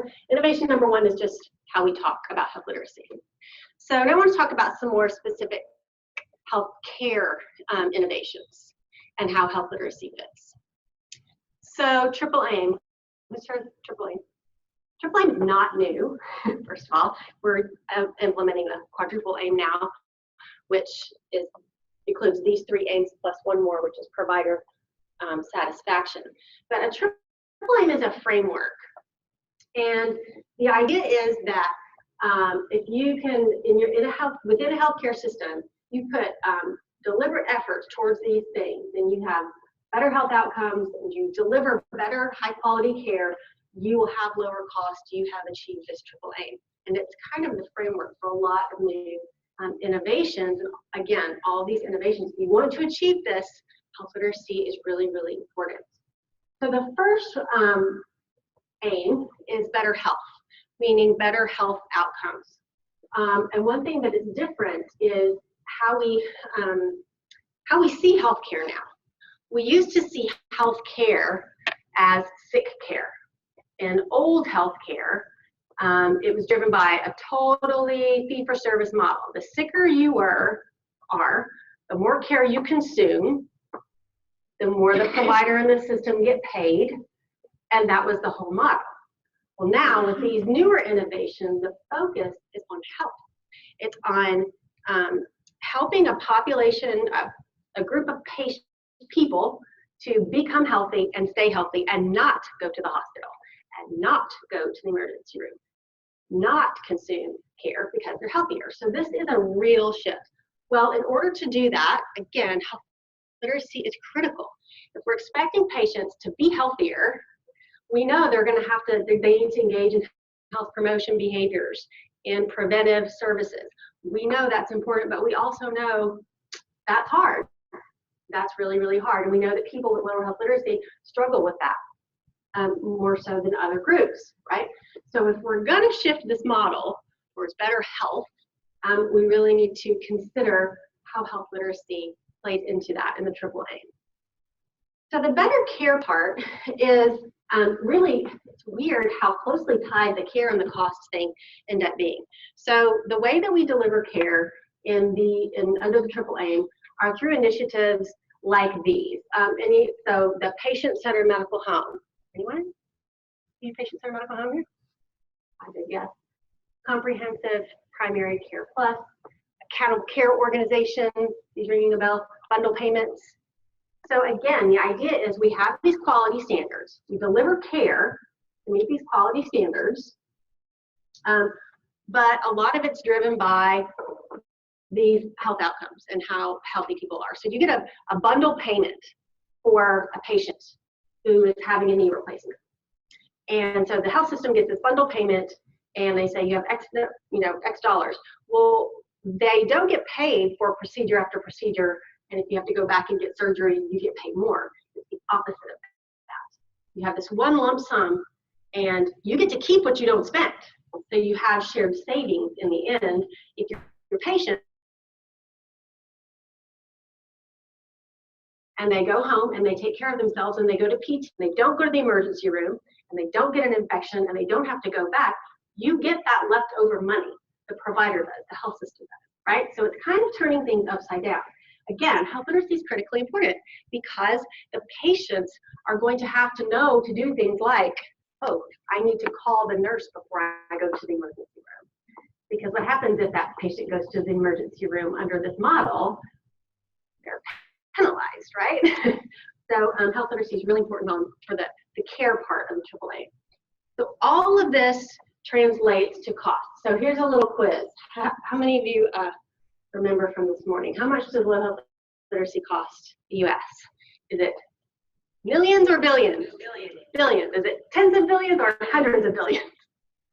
Hundreds of billions, right? Hundreds of billions of dollars. So we've got a lot of skin in the game. So the next innovation I want to talk about is personalized medicine. And I am not an expert in personalized medicine at all. I'm not a physician. I'm very interested in personalized medicine for a number of reasons, because I really think health literacy holds a very unique space here. And it's because of a couple of things, and I'm not supposed to read definitions on the screen. I was taught early not to. Definitely, you read that. I want you to pay attention to a few words in there. Predicted response and risk, and also tailored. Pay attention to all those words. So if we're going to do something that is based on a person's risk and their predicted response to something, we're going to tailor something to that individual patient. I think health literacy can be very, very important. So this brings up actually a lot of controversy in the health literacy world. So somebody mentioned universal precautions here, I believe. So universal precautions for health literacy have been around for many years. And they are a set of practices that are good things to do. They are things that we should be doing all of the time. They are things like using TeachBack all the time, ensuring that every single bit of the written information that patients get is easy to understand and in the right language. Every interaction includes verbal communication that is appropriate and easy to understand and actionable. Having systems in place for patients so that they can take care of themselves and engage in self-care. These are all really, really important things. But there's been some research that's come out recently, like in the last 18 months, that has been monitoring how we're doing with these, implementing these universal precautions for health literacy over the last 10 years or so. And it's not encouraging. We're not doing so great. And so it's not that these things aren't important things to do. It's that they're hard to do on a systems level. Anything is hard to do on a systems level. But when you're talking about things that take resources and training and expertise, they're especially hard. So one of the researchers, in fact, said that universal precautions are a distant dream. We're just not there yet, guys. We need to do better in implementing these. So for a lot of reasons, like I said, it's resource allocation, if nothing else, and awareness and training and all of these things. At the same time that this is happening over here, there's this growing interest in data-driven care, in identifying populations at risk, population health, analytics. There's this, tailoring, personalized medicine, this idea that we can if we can identify a patient who's at risk for something, we can do something for that patient. We have to be able to do that, right? And it's all about more that individual patient. So there's these two things are colliding right here and now in this moment. And so one thing that you can do is screen patients for low health literacy. I'm not suggesting that you do this. I will tell you we are doing this at UAMF. We started screening patients for low health literacy about 4 years ago. We have now screened over 100,000 patients. And now we are able to do things because we have that data. We are able to tailor according to risk. We can look at things like patient-centered outcomes, point of care interventions. So the way that the screening happens at UAMF is we worked a little bit with Vanderbilt. Vanderbilt, they were the first ones out of the gate to do this on health systems level. So they used 3 screening questions for health literacy. We used actually one of those from the same set. And we integrated it into our electronic medical record, which is Epic. I forgot to ask what. Your Epic? Okay. So we integrated into Epic. No small task. Took a year and a half, 18 months to get one question out of Epic. And so we got it added, and we now have the capability for when a patient is asked this question. So they present to any ambulatory clinic. They are asked the question, they're read it out loud, they see it on a laminated sheet, they have a whole process. If the patient responds, these responses that may indicate they are at risk for low health literacy, then a list of best practices pop up in that provider's face right then and there. We don't have to rely on whether they were trained in health literacy, best practices or universal precautions or whatever. These are things that would benefit any patient, but it's just a cue to action to say, you might consider limiting the amount of written information you give this patient. Please avoid jargon. Confirm understanding with your patient by asking the patient to repeat back in his or her own words before they leave what you just told them. They're best practices that we pulled straight from universal precautions, but we're saying we know this person is likely at risk to the degree that a screening can pick that up. So why don't we do something about that here and now? So we started doing this, and I wrote this up and I submitted it for publication because it took so much work. I was like, someone needs to benefit from our lessons learned here. This took a lot of work. So submitted it for publication and it got rejected. I thought, okay, well, kind of reformatted it, tried again, rejected. Submitted it again, and then we got reviewers' comments, and it was ripped to shreds. And I'm no stranger to a harsh peer review by any means, but at the same time, I start trying to tackle these these criticisms, and I realized the criticisms were not with the methods, they weren't with the results, they were with the rationale. They were all about, why in the world would you do this? This flies in the face of universal precautions, which is what we should be doing. Isn't that right, guys? Everybody's kind of like, I could see all of these in my mind. It was a group of people, and they all had, they're all nodding, yes, yes. she's wrong. And so I thought, is this the wrong thing to do? To me, it's a great opportunity, and it's innovative, and we're using data, and we're tailoring. We're not presenting any harm. We've been very careful to avoid stigmatization and embarrassment. And patients have told us they actually want us to know when they're struggling with health information. And so, anyway, since then, so I had to back up and say, well, I don't know if everybody's ready for this. So wrote another paper, and it was just accepted last week, on this whole idea of we don't have to be all one or all the other. We don't have to be only universal precautions with everybody all the time, never screen, never do it, or only screen patients and only give those who need something resources. The best approach, I'm one of those people, the answer is always in the middle.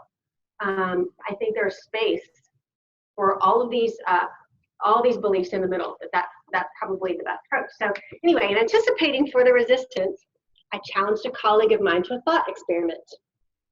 And I was trained in public health, and I rediscovered Wilson's criteria for screening. Those of you who work in public health probably know about Wilson's criteria, but they were endorsed by the WHO in 1968. And it's basically a set of criteria that you can apply to any condition or disease. And if all the criteria are met, you have a rationale to screen a healthy population for that disease. So if you want to just like pick a disease that we screen for and look at all these things, you'll say, oh yeah, yes, all these criteria are met if we screen routinely for these kind of things. So the thought experiment that I challenged my colleague to was use Wilson's criteria and let's just pretend low health literacy is a disease. What if we consider low health literacy a condition? We know it's associated with all these, health outcomes, all these things. Would Wilson's criteria hold up? And she went to the literature, being a master at that kind of thing. She found study after study after study after study to support screening patients for low health literacy. In fact, 51 studies. So this will be our next paper. So anyway, I think we've screening patients for low health literacy. It's controversial. It's innovative. I encourage you to consider it. So the next thing I want to talk about that's really popular right now is pop health. We just established a new Office of Population Health in the last year at UMS in our clinical enterprise. I was trained in public health. So one of my favorite things to do is when I'm kind of bouncing back and forth between public health and clinical enterprise is with my public health folks, I say, what's your definition of population health? I know what your definition of public health is, but what's your definition of population health? And then I hop on over to the clinical enterprise and I talk to those people and say, what's your definition of public health? What's your definition of population health? And I get answers all over the place. But there are companies that are popping up all over the map that are making millions of dollars off of pop health, population health management, these kind of things. They are all centering on patient engagement. Health literacy is at the root of these things. But I wanted to take a little bit of a deeper dive into this whole population versus public health. And for the sake of time, I'm not going to go through each one of these. I'm going to skip to the last one. Basically, what I did is I looked at the definitions. Who do these two things target? Who are the target populations, if you will? What determines population health or determines public health? How do we measure population health? How do we measure public health? And what are the approaches for each of these? And what I found is they really are more alike than they are different. And the biggest difference is the definition, believe it or not, which is interesting to me.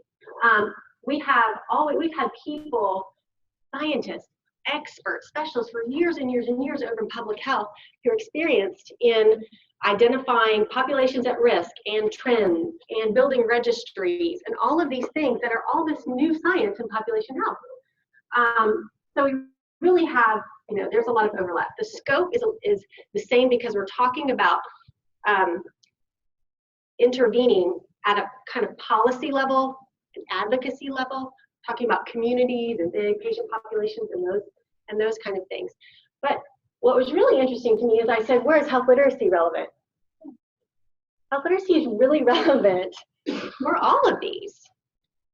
Again, because they depend on people making health decisions, taking care of their health or not taking care of their health, and all of the things that followed from that. So health literacy may be, maybe that's why I get along so well with both camps, because they tend to be, for as similar as they are, sometimes they can be a little bit divided. So I want to talk a little bit more about determinants. And we were talking about population health. Many times the focus shifts to social determinants of health. We know that we focus an awful lot on this bottom 10%. A lot of resources, a lot of money goes into care. But what determines health the most are consumer behaviors, what people actually do, right? So if we're intervening, if we're talking about what people do for their health, then health literacy is pretty darn important. So if we're picking a target and we're going to say we want to change something, we want to help people with their health behaviors, or we want to change something that's going to impact their health, and we're thinking about determinants, there are things that we cannot change. Obviously, we're not going to change someone's age. There are things that are difficult to modify. You know, a person's level of education can be modified, right? I mean, you can go and get a GED, you can do adult education, you can learn English as your second language. These things can be changed. That's super duper hard. That's really hard, but it can be done. Easier to modify are things like, if you have type 2 diabetes, maybe instead of drinking 4 Dr. Peppers a day, just drink 1. Understand how that can make a difference in your life by drinking 1 Dr. Pepper compared to 4, right? So that's where health literacy is important. So I was at a conference a few years ago, and I was standing at my poster, and someone came up and he said, off topic, is health literacy a social determinant of health? And I had to kind of stop and go, this was a couple of years ago, and I wasn't on the social determinants of health task force at UAMS yet. And so I kind of thought, I don't know. I don't know. I'm going to have to really think about that. And so I did. I thought about it. And it's a question that I would like to pose to you. This is the definition, the WHO definition of social determinants of health. I think you can see, in your opinion, you know, is health literacy, does it fit in there? Because typically we talk about things like income, education, housing, transportation, early childhood experiences, employment, food insecurity. We are very, very, very focused on food insecurity. And so we talked about social determinants of health. We talked about how they're all tangled up in each other. They have an enormous influence on health. Should health literacy be in that list? I don't know, perhaps. Okay, I'm gonna, this is the last part of this talk, and I wanna talk about perhaps some opportunities for you all here. Hopefully some ideas for you to take with you. As I prepare for this last part, which is I'm hoping a lot of takeaways for you, I looked at KUMC or KU Med, yes, and I found that in fact you all have something in common with UAMS, and that is that you have this tripartite mission. There are 3 areas in your mission, including research, care, and education. So one thing we have in common is I believe I read that you all are the only medical school in the state. We are as well in Arkansas. We train the vast majority of healthcare professionals in Arkansas. There are things that you can do to integrate health literacy into your training of these professionals. There are things that you can do to include health literacy in your care delivery, and things you can do in research that are innovative. So let's start, I'm a researcher, so let's start with research. I think there's wide open space to pay more attention in research about patient satisfaction.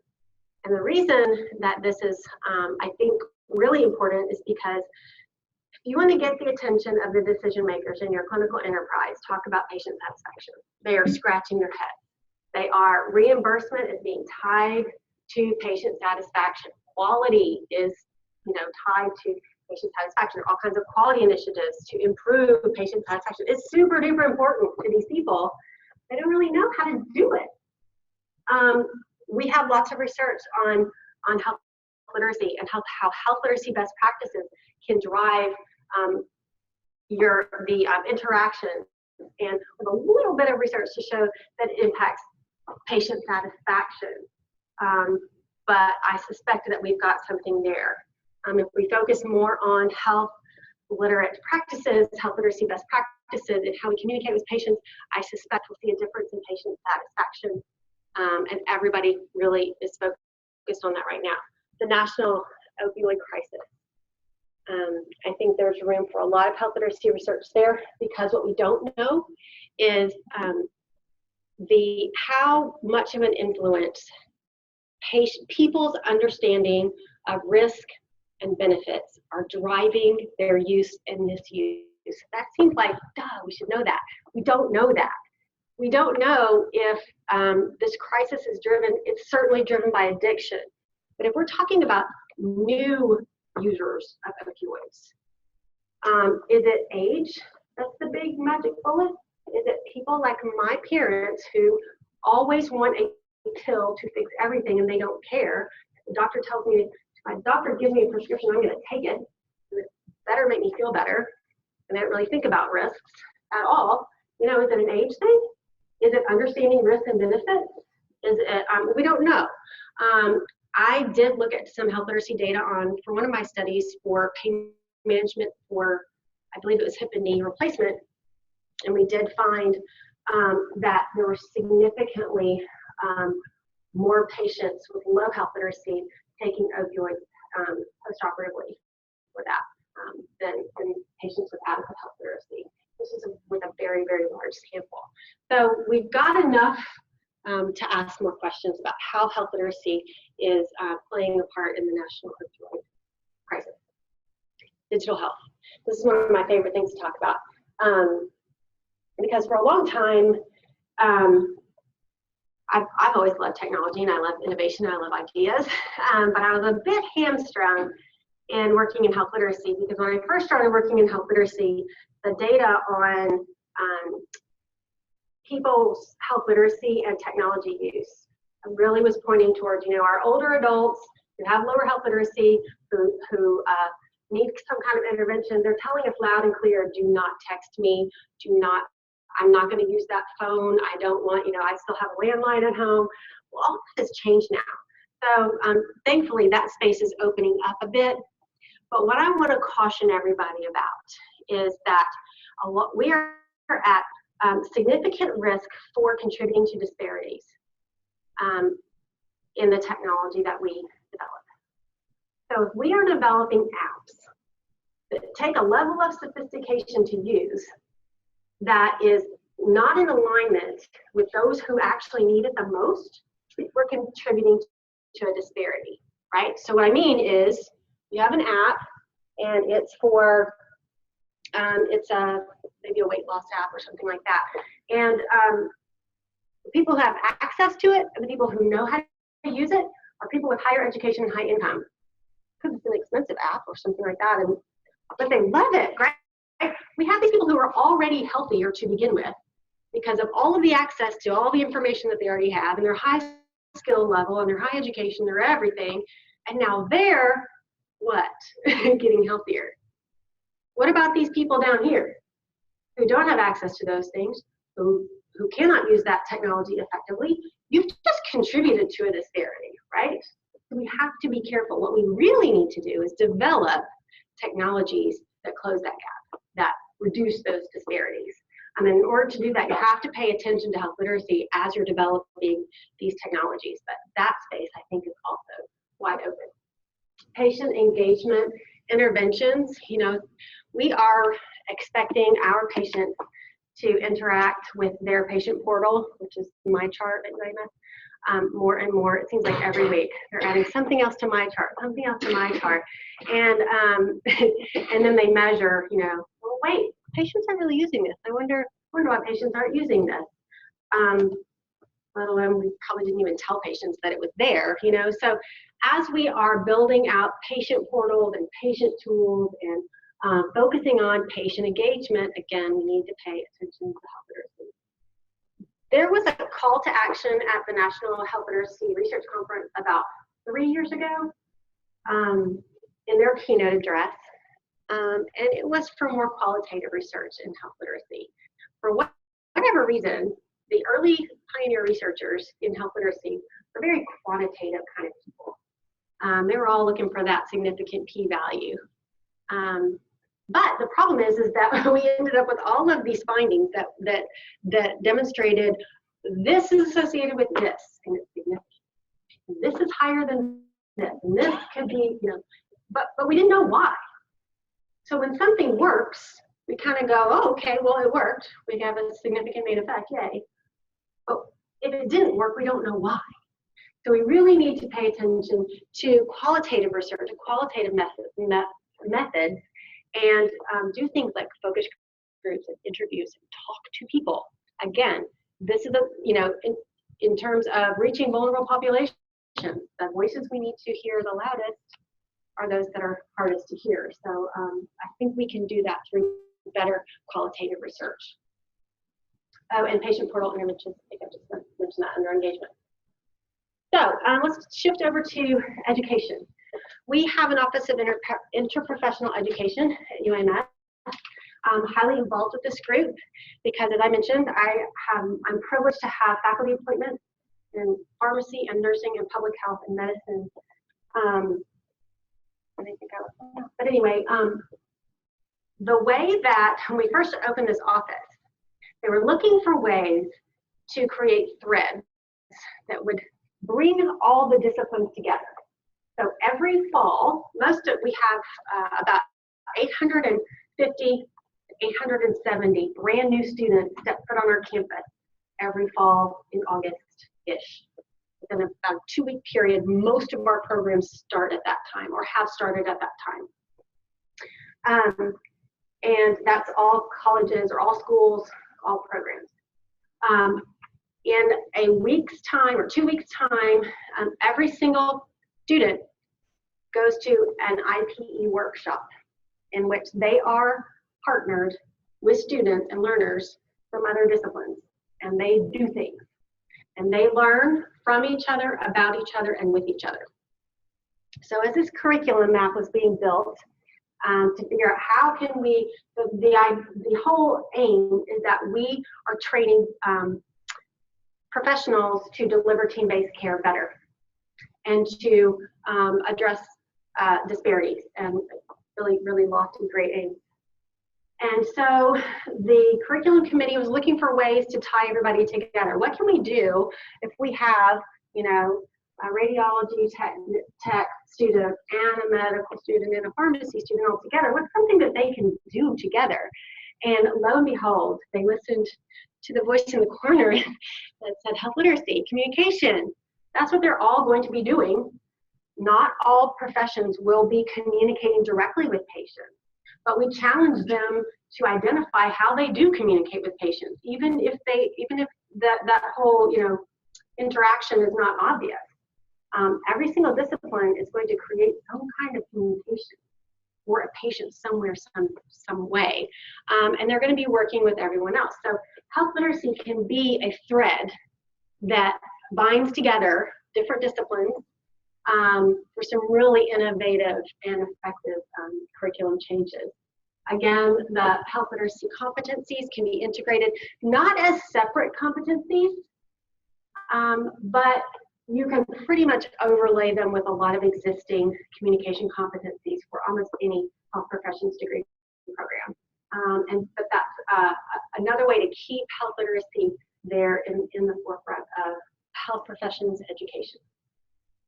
Simulation, you all have, I cannot wait. I hope somebody gives me a tour of your new simulation facilities here. We have a great Center for Simulation Technology at UAMS, and I work with those folks a lot. And we have the clinical skills part, which is where we have learners and some providers who can be in a low stakes situation interact with a standardized patient and learn how to communicate better with a standardized patient, with the hopes that that will generalize to a real patient later. What I'm interested in is, we talk about flipping the classroom. I'm interested in flipping the simulation. Why can't we bring in patients to our simulation center and have them interact with a standardized provider so they can learn to better communicate with providers? You know, if we really want to do our best and address both sides of that seesaw, improve people's skills and reduce demand, we have to give them opportunities to practice those skills and to learn how to do those skills. So if anyone's interested in that, please let me know. And then also continuing education, things like this. So critically important for education. And then lastly, care. For those of you who work in the clinical world, HCAHPS, BGCAHPS, these are patient satisfaction measures that drive reimbursement. So on the quality front, health literacy can be very important. I just got done working on a quality project. I was invited, which is great, to work on a quality project, a pilot of one of our units where we wanted to focus specifically on improving the HCAHPS scores, patient satisfaction scores related to communication with nurses. That had been identified, and all these charts and graphs and trends. This is what we needed to work on from a quality standpoint. And so I was invited to talk with these folks about how perhaps we could do this in a quality pilot. And I said, well, what do you do now? What kind of tools do you have? And after some discussion, it was pointed out that the system had invested lots and lots of money in whiteboards in every patient room. And they had these communication whiteboards in every patient room. And the nurses were, everyone is supposed to write on these, and the families and patients are supposed to write on all these. They were designed with our patient advisory councils, great tools, right? And I was like, wow, it just doesn't seem like they're working. And so the first thing that we did was an assessment to find out that nobody's actually using these things at all. And so we developed a pilot to assess sort of baseline use, and an intervention to really get people to use these, to understand their value, to give us feedback on them. Anyway, and then we are hoping to see an improvement in HCAHPS scores to be determined. Another thing that we're working on is harmonious patient education. So I work with the library folks a lot. Shout out to librarians. I love my library folks. Yeah. I work in the clinical enterprise some, and then I work in research and education too. But because I don't belong in just one of those places, I have this unique perspective to be able to see things that other people that are kind of within those silos don't see. And one of the things that actually was pointed out to me by our medical librarian is that we have a number of different vendors providing our patient education. And I said, well, is it good? And she said, I don't know, you tell me. So we set out to we did a research project years ago where we we did this environmental scan and survey of the patient education that any patient might get. Where did they get it? Oh, how did they get it? Where did it come from? What was the source? And kind of how good was it from a health literacy standpoint and actionability and readability, these kind of things, and then also perception. So we did this and we found out, wow, I mean, a lot. Patients are getting who knows what. So since then, we've done a better job, but we still were we still could not say at the end of the day that if a patient got something from one access point from their physician in their after visit summary, and then they went on my chart and they Googled that, or not Googled, but they searched my chart for that same thing, or they went to umshealth.com and they found that they could easily be getting 3 different things. And I said, well, can we not be more consistent? Like, if we know something is good, can't we talk to our vendors and meet all of our needs with, one vendor? Because we're paying up to date for lots and lots and lots of things, and they have patient education, and So we evaluated all these different vendor patient education libraries, we saw all kinds of rubrics, and the most important thing that we did was we convened stakeholders, people who were overseeing each one of those contracts. Some of them had never met each other before. And we all sat in the same room and we all said, can we not agree that it would be a good thing to have consistency and harmonious patient education that's good quality? Maybe we can eliminate some of these vendor contracts and save some money in the process. Wouldn't that be great? Everyone agreed that is a great idea. Well, we have met 3 times. We've talked to a vendor, and if all goes well, UMS next year will save a minimum of $17,000 a year and a maximum of $67,000 a year because we're consolidating our vendor products. We're using one. We're using Medline Plus, which is free and good quality with lots and lots of languages available. We're using that for our consumer website because that is great consumer health information. We're talking to vendors about how we can integrate the same information regardless of which, regardless of the output, because they're all connected by Epic anyway. So anyway, I encourage you to bring those groups together to talk about the health information that you're giving your patients and your consumers, because I think you'll find you could probably do better. I haven't talked to anyone who hasn't said, oh yeah, I don't even know, or I think we can do better in that space. Another thing that we've spent a lot of time and energy on that I think is really, really important is health literate advanced directives. So as I mentioned, the ACO model, we just started an accountable care organization. UMS, for the first time ever, is partnering with a private health system, with Baptist Health, and we have a medical director, and they identified priorities for our shared patients that we are managing, and the number 1 priority was end-of-life care. They said if we want to deliver quality care and reduce costs, we need to not deliver unwanted care. And end-of-life care is the most expensive, can be the most expensive care. So why deliver it if it's not even wanted? We don't know if it's wanted. And so we've got to do better with advanced directives. And so of course I said, well, how many of our patients actually have them? Like, tell me about what's the state of affairs right now in advanced directives. I said, I'm looking at it. It's not great, I can tell you that. We can do something about that, but tell me about how the patient's using these.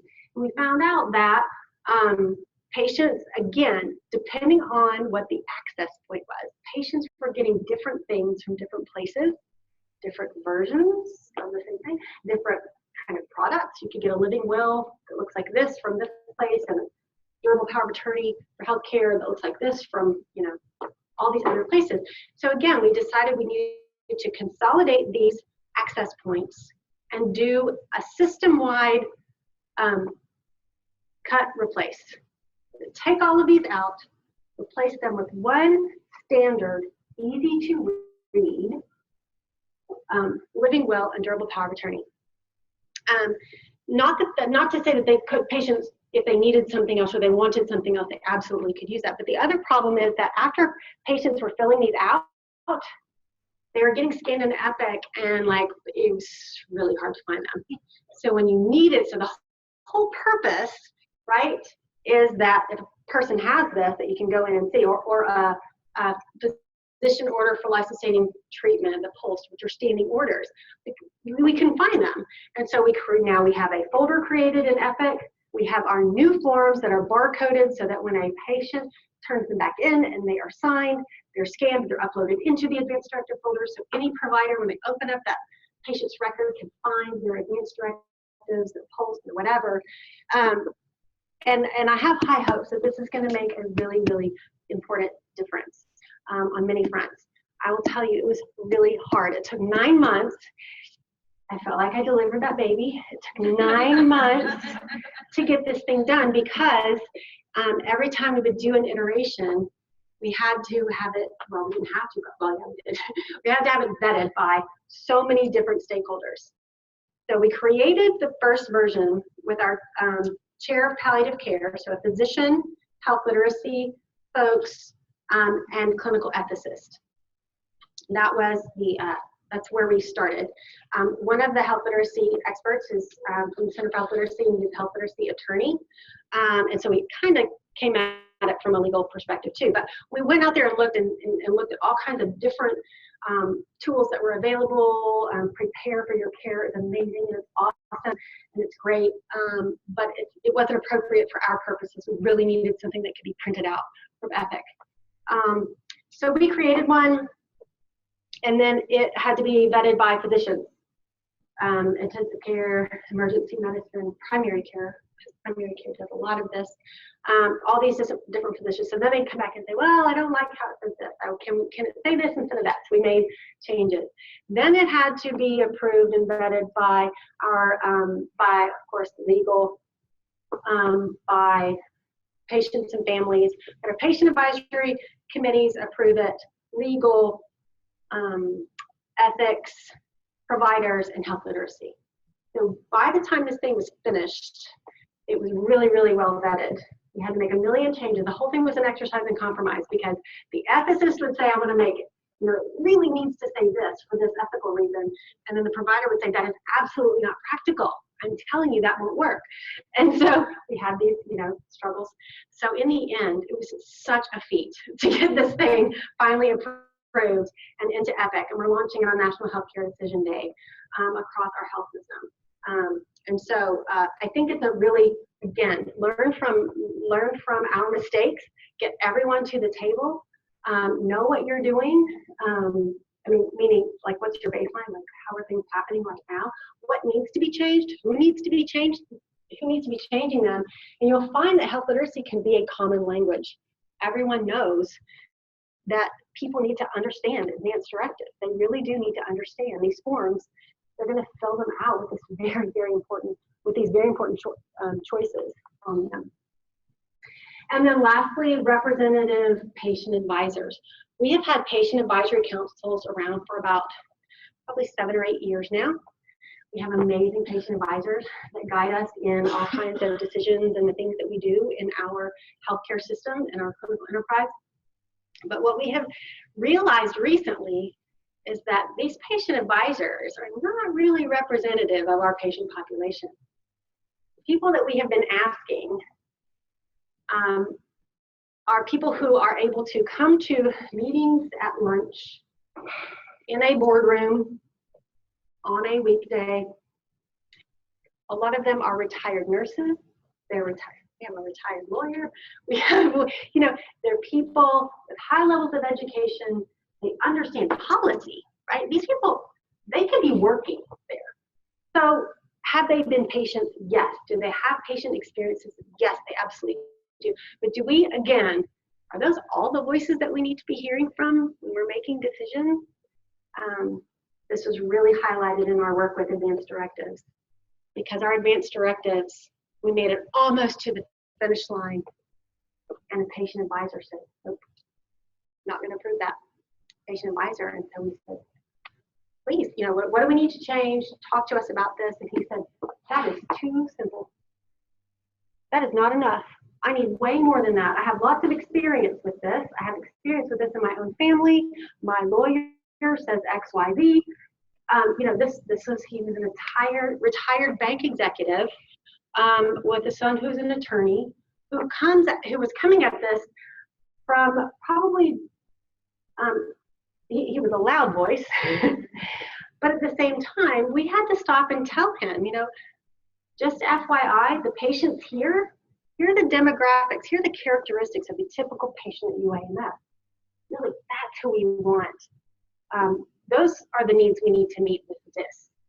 You can go and use something else. You can find, there are lots of other tools, and we're not saying don't use those tools. We list those tools, absolutely, if you want to go and use those tools, but as something that is standard and easy to understand for the patients of Arkansas who are mostly living in rural areas, who read at a 6th to 8th grade level, that is what we needed to do. So since then, we're talking about how we can make sure that our patient advisory councils are more representative. And one thing that we cannot do is expect them to come to boardroom meetings on weekdays at lunch, right? So meet people where they are. Let them know their opinions, their feedback is critical. It's important. They are so valued. So these are just some examples of patient engagement tools that we've developed at the Center for Health Literacy. And what I just wanted to highlight, we have others, they're all available in English, and we have Spanish versions that were developed in Spanish, not translated. They were developed in Spanish, field tested with actual people with low health literacy. All of these, and the idea behind all of these is that they try to address both sides of health literacy. So these are tools. So the How to Talk to Your Doctor handbook is written at a 5th grade reading level, has lots of great pictures in it. It has a section in there for patients to prepare their 2-minute history. What we have found is that patients, when they show up for their visit, a lot of them haven't even thought about what they're going to say, right? But those people with more adequate health literacy skills, a lot of people in your room, what do you do when you're sitting in the waiting room? Kind of rehearse that. Like, oh, I need to tell the doctor this, and then this, and then this. And you send that information through filters maybe. And you say, well, I'm not really going to say that. I don't have a lot of time. Maybe that's not even related. And you evaluate what you're going to say. Maybe you put it in order, and you do this kind of thing in your head. Well, that can make or break a visit with a provider. So we encourage patients to practice that beforehand. And there's something in this book that helps them to do that. There are checklists in there to help to remind them to do things. And then there are also things in the provider things. So anyway, if you're going to do something for health literacy, you might want to consider doing something to address both sides. We've talked about health literacy and healthcare innovation. We've talked about health literacy is important. It is not only relevant, it really is necessary. And if we're thinking about doing something about health literacy, we can use it as a lever to improve health and health outcomes for the people that we serve. So that's all that I have.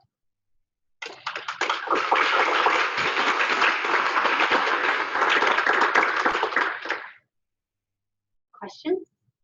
Yes, I have a question. So what is the clarifying distinction between, what is the clarifying distinction between population health and public health? Okay, so I could go back to that, but I can go back there. Maybe I can do it while I talk. I'm not really good at multitasking. The biggest definition, the biggest distinction and difference is the definition. So public health is what we do as a society to help people to be healthy. Population health is about identifying populations at risk and intervening. So they're not different in scope. They're both talking about groups. They're not different in their approach in that they're both focused at this big policy level, advocacy level, less thinking about the one person who's in front of me, but thinking about how can we influence a ton of those people at once. They both, so this is so in the black is differences, and the red are really commonalities. But even the differences, they're really not that different. The measures are both different and the same. So in registries is a theme there, so they both are interested in identifying groups of patients or people at risk for something and then doing something about it. In pop health, they talk about informatics and analytics, whereas in public health, they talk about surveillance. A lot of just different words, but I think they're a lot more the same. Different professionals, though. The people who are working in population health are usually clinical people or informaticists. People who are in public health are the public health people. So, yes. First, I want to thank you for your presentation. I think that was wonderful. I think you were going through the similarities that we have between our schools, and I would ask the School of Medicine people to help me, is that I think we also we have a population department, health department now. Didn't we combine departments, and that's what we're doing? coming up soon, so that's another similarity that we have. But I have a question for you about, because you talked about an app, and if we develop an app, and those individuals who really need it won't have access to it. And so one of the challenges that I see is that although I believe that health professionals and organizations can do a better job serving the community, one big challenge is that sometimes I don't think that the community are necessarily responsible and accountable for their own health. So it can be a challenge trying to help them meet their needs, but then it's like, okay, well, but you're not helping as well. So how do we encourage them or motivate them or inspire them to take responsibility for their own health? Because we have a responsibility, and that's clear. But what can we do to help motivate and inspire them to take charge of their own health and become more health literate? And I'm not saying go get a big degree or anything like that, but just be more cognizant of what's going on with their own health. Right, care about their health as a community.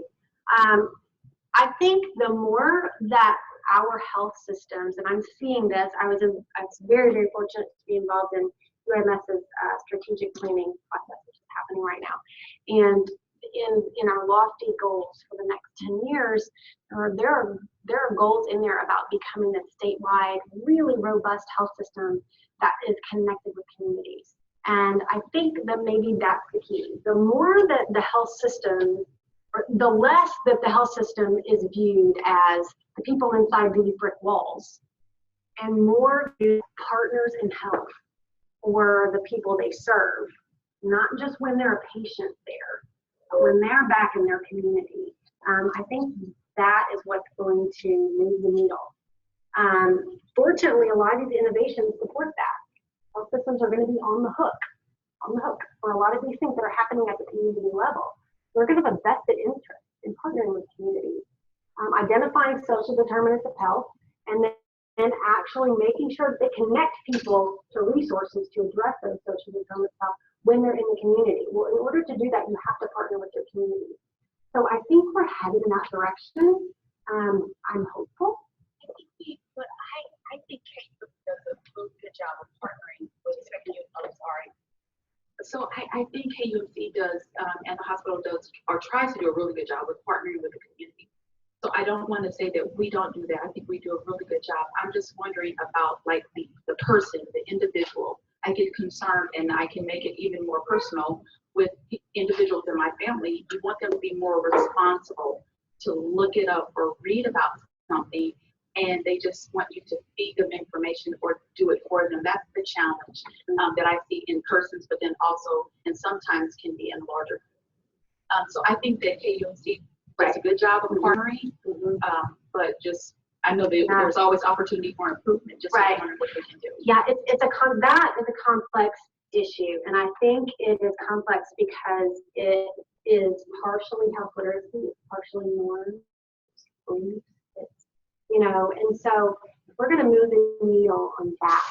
It's not just making sure that the people in the community understand risk. That's not going to, that alone will not motivate them to care about their health. If they finally understand that they're at risk for something bad happening if they don't do this, that alone probably is not going to move the needle. We have to intervene at the level of social influence. It has to be, we have to engage families, important decision makers about these decisions and these actions. We have to make it a norm. There's a tipping point at which something becomes a norm, then you don't have to intervene individual by individual by individual. It just kind of takes off on its own, right? Because that's the new norm. But if we're going to do that, I think we have to engage all of those influences, social influences, beliefs, religion, faith, all of those things together to move that needle. Oh, sorry. Sorry. Turn on. There it is. We are doing some social determinant screening across our clinics here, and what we're not doing though is these health literacy surveys that you incorporate. I was curious whether you incorporated social determinants of health questions in your health literacy screen, and where the marriage of that. I saw you had that question that you're asking yourself around social determinants. Is it health literacy and social determinant? But how have you incorporated that in your health literacy screen, or have you? Good question. So I was invited to be part of the Social Determinants of Health Task Force at UAMS, which is overseen by our Office of Population Health. And we were given a charge to split up into groups, figure out how we were going to work, what we were going to do, and we had this kind of rapid cycle come back with a plan to do something about social determinants of health at a systems level at UAMS. And there was a group that was focused on measures and screening, and a group that I was on the community engagement group, where our task was to determine what areas, which social determinants of health, where were their organized efforts around the state at a statewide level, not down to this, not like resource directory, big state level things, identify partners, that kind of thing. And then there was the technology group, all these people. Well, so then we all came back together with recommendations. So the other group identified the social determinants of health that we are going to screen for at UAMS, and to some extent how, because we're already collecting a lot of these data. But it was, how are we going to get this into some usable, not a single tool, but that was their challenge. So I'm sitting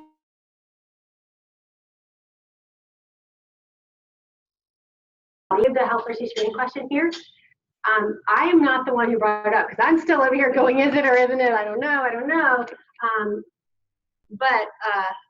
That group decided that we are going to, since we're already screening for it, since it does fit, since we can use that data to have a positive influence on the person's health by giving them resources, it really fit the definition of what we were trying to do with social determinants of health. So it is included in our list of social determinants that we screen for at UAMS.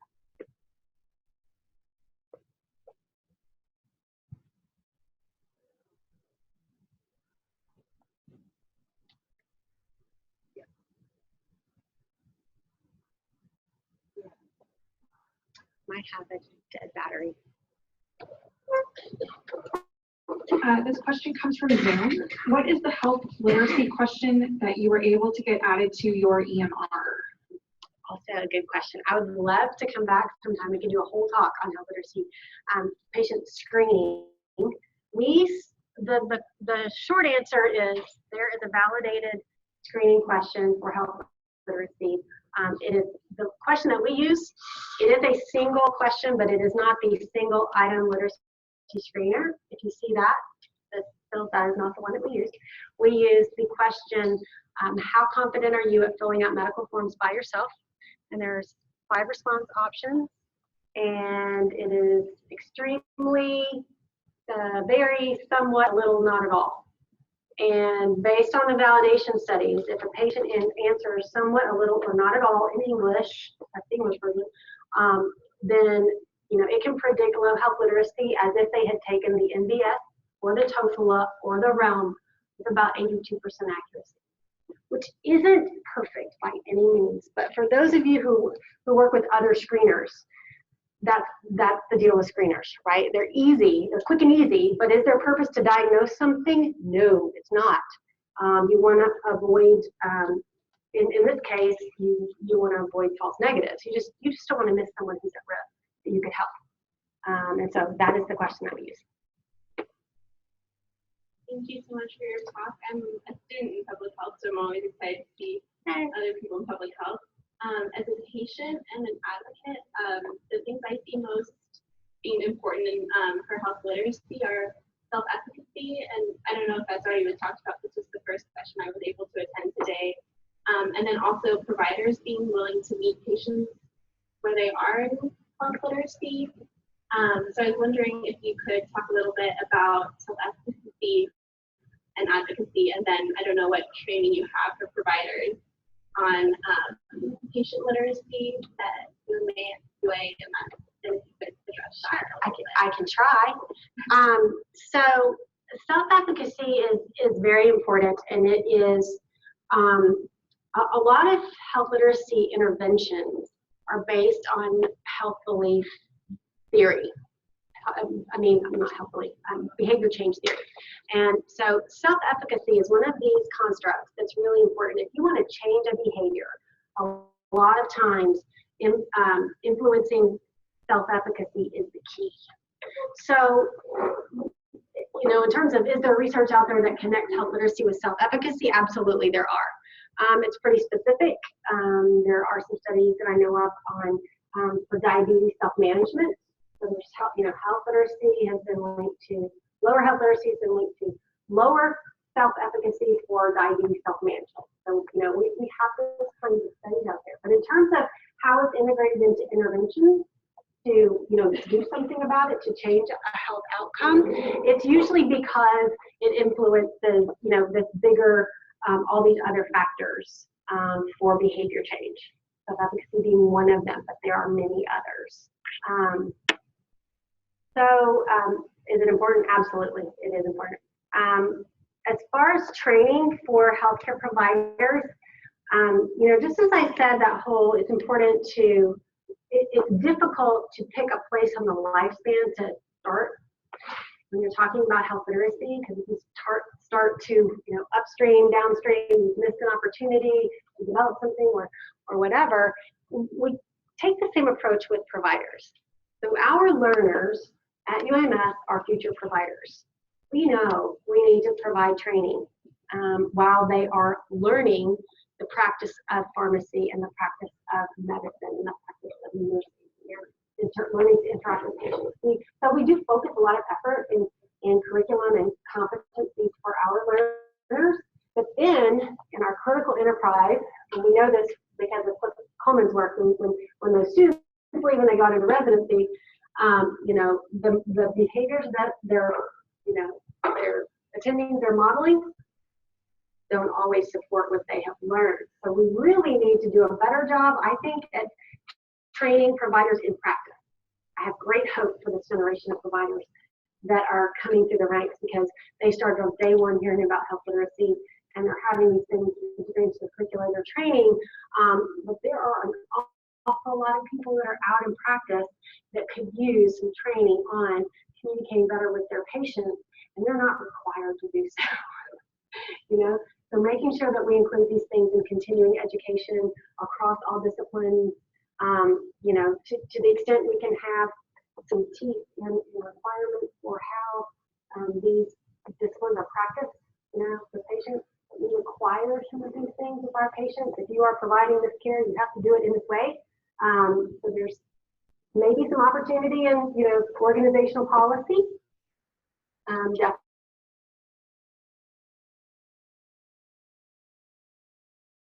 But I think we just need to do more.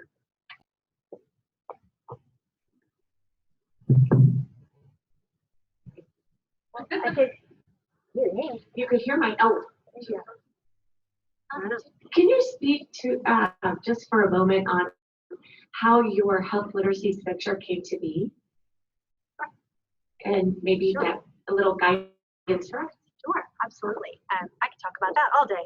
So the Center for Health Literacy started as a program in the part of UAMS. I'm afraid that's going to make it real. I think all of our batteries are running low. Okay, so there is a part of UAMS called regional programs. We have all of our colleges, and then we have our big clinical enterprise in our hospital, and then we have this one part of UAMS called regional programs, and it includes it includes now 8 family practice clinics, primary care clinics that serve underserved areas of the state. They're scattered all over the state. They serve rural areas. They include family medicine residency training programs, a lot of interprofessional education, a lot of those kind of things. Well, fortunately, in 2011, our chancellor said, we need a health literacy program at UNS. And so the vice chancellor of regional programs heard him say that and said, you're right, we do. And you know who needs it the most? Our patients out in these rural areas that are most affected by this. And so he committed to starting this program. And that just so happened to be about the same time I was defending my dissertation on health literacy and finishing my PhD in health promotion and prevention research. And so I was hired to start that program. And so we were a program of one for about a year. Then I got some grant funding, and then we were a program of three. And then the next year, there was so much momentum and so much need that we applied for center funding, and we got it. And we moved organizationally. At that time, we were very focused on these rural communities and rural health literacy and primary care, but we really wanted to serve the large. We wanted to work with everyone. So we were pulled out of regional programs, and we were put in the office of the provost. And so now we serve, again, all the colleges, all learners, all researchers, the Cancer Institute, the Clinical Enterprise, and regional programs as well. So we have a research arm, programs and services arm, and a policy arm. Tiny little policy, only organizational policy. We don't do any regulatory work at all. But we know that if we're going to move the needle on these things, on things that have the effect of health literacy, we need to build evidence and know what works. So that's why we have a research arm. We need to meet the immediate needs of people. We can't wait for that research study to come out so that intervention is tested. There are materials that need to be developed. There are people who need to be trained. Tools that we need to be giving to our patients and our people in our community. So that's what our services arm, programs and services arms do. But more and more, I'm realizing the value of this policy arm too. The policy arm, and I straddle the research and policy mostly. I have a great director of programs who handles the all of those services. But doing things that affect all patients, like advanced directives, doing things that affect all patients, like screening patients and using those data to do something, those are all kind of policy level things. And we're doing more and more in that space now and having a much bigger impact. But we were created on a business model.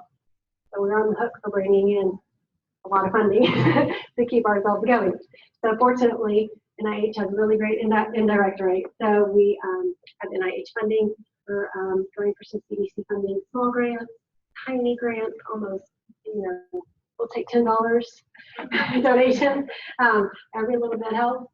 And we have a staff of about 9 people now doing this work, including last year we were able to add a full-time Spanish health literacy service program administrator. So her whole job is making sure that everything that we offer, including training, materials, plain language editing, readability assessment, all of these things, we do in English, and now we do in Spanish. We don't let anything leave our door without at least 2 sets of professional eyes on them. We do contract out for that second set of eyes to make sure we're not letting something go with a grammatical error or something like that in Spanish. We've got plenty of English eyes, but so yeah, so that's our center. We're time up. Boom, right now. Drop the mic. I just want to thank you all for hanging in there, and thank you for your attention, and thank you for all of your really important work. We have just a few. And now I'm handing it over. Don't leave. Congratulations on the center. That's really amazing. Thank you for being here today. Just a couple housekeeping comments. If you're looking for CE, really pay attention to this paperwork that you got at the registration desk, because you do have to go back into the system. You do have to use these codes that are on here to make sure that you get credit for all the sessions you attended. And if you have any questions, I understand that Mary Beth Warren's phone number is in the EAD system, so you can contact her if you have questions. Even if you don't want CE, we still need you to go in and sign in, and that's also where you will get the evaluation. Let's see. In the back of the program booklet, there was a list of resources. So hopefully if you haven't been jotting things down as you go, there are some resources listed back there. We want to thank everyone again for being here today, and for lots of folks who stuck around all day. It was awesome. And we hope that you'll join us for our future events. The next thing we have coming up is our award ceremony, which is on April 25th. Clinical Culture and Diversity Series is on April 18th. Somebody's going to correct me on that. It's Tuesday, right? Over the noon hour. So April 18th, the Clinical Culture and Diversity Series, April 25th, the award ceremony. And I think Kimberly has some. I'm going to put a plug in for our students who have, we have like over 100 students who go out for clinical elective rotations.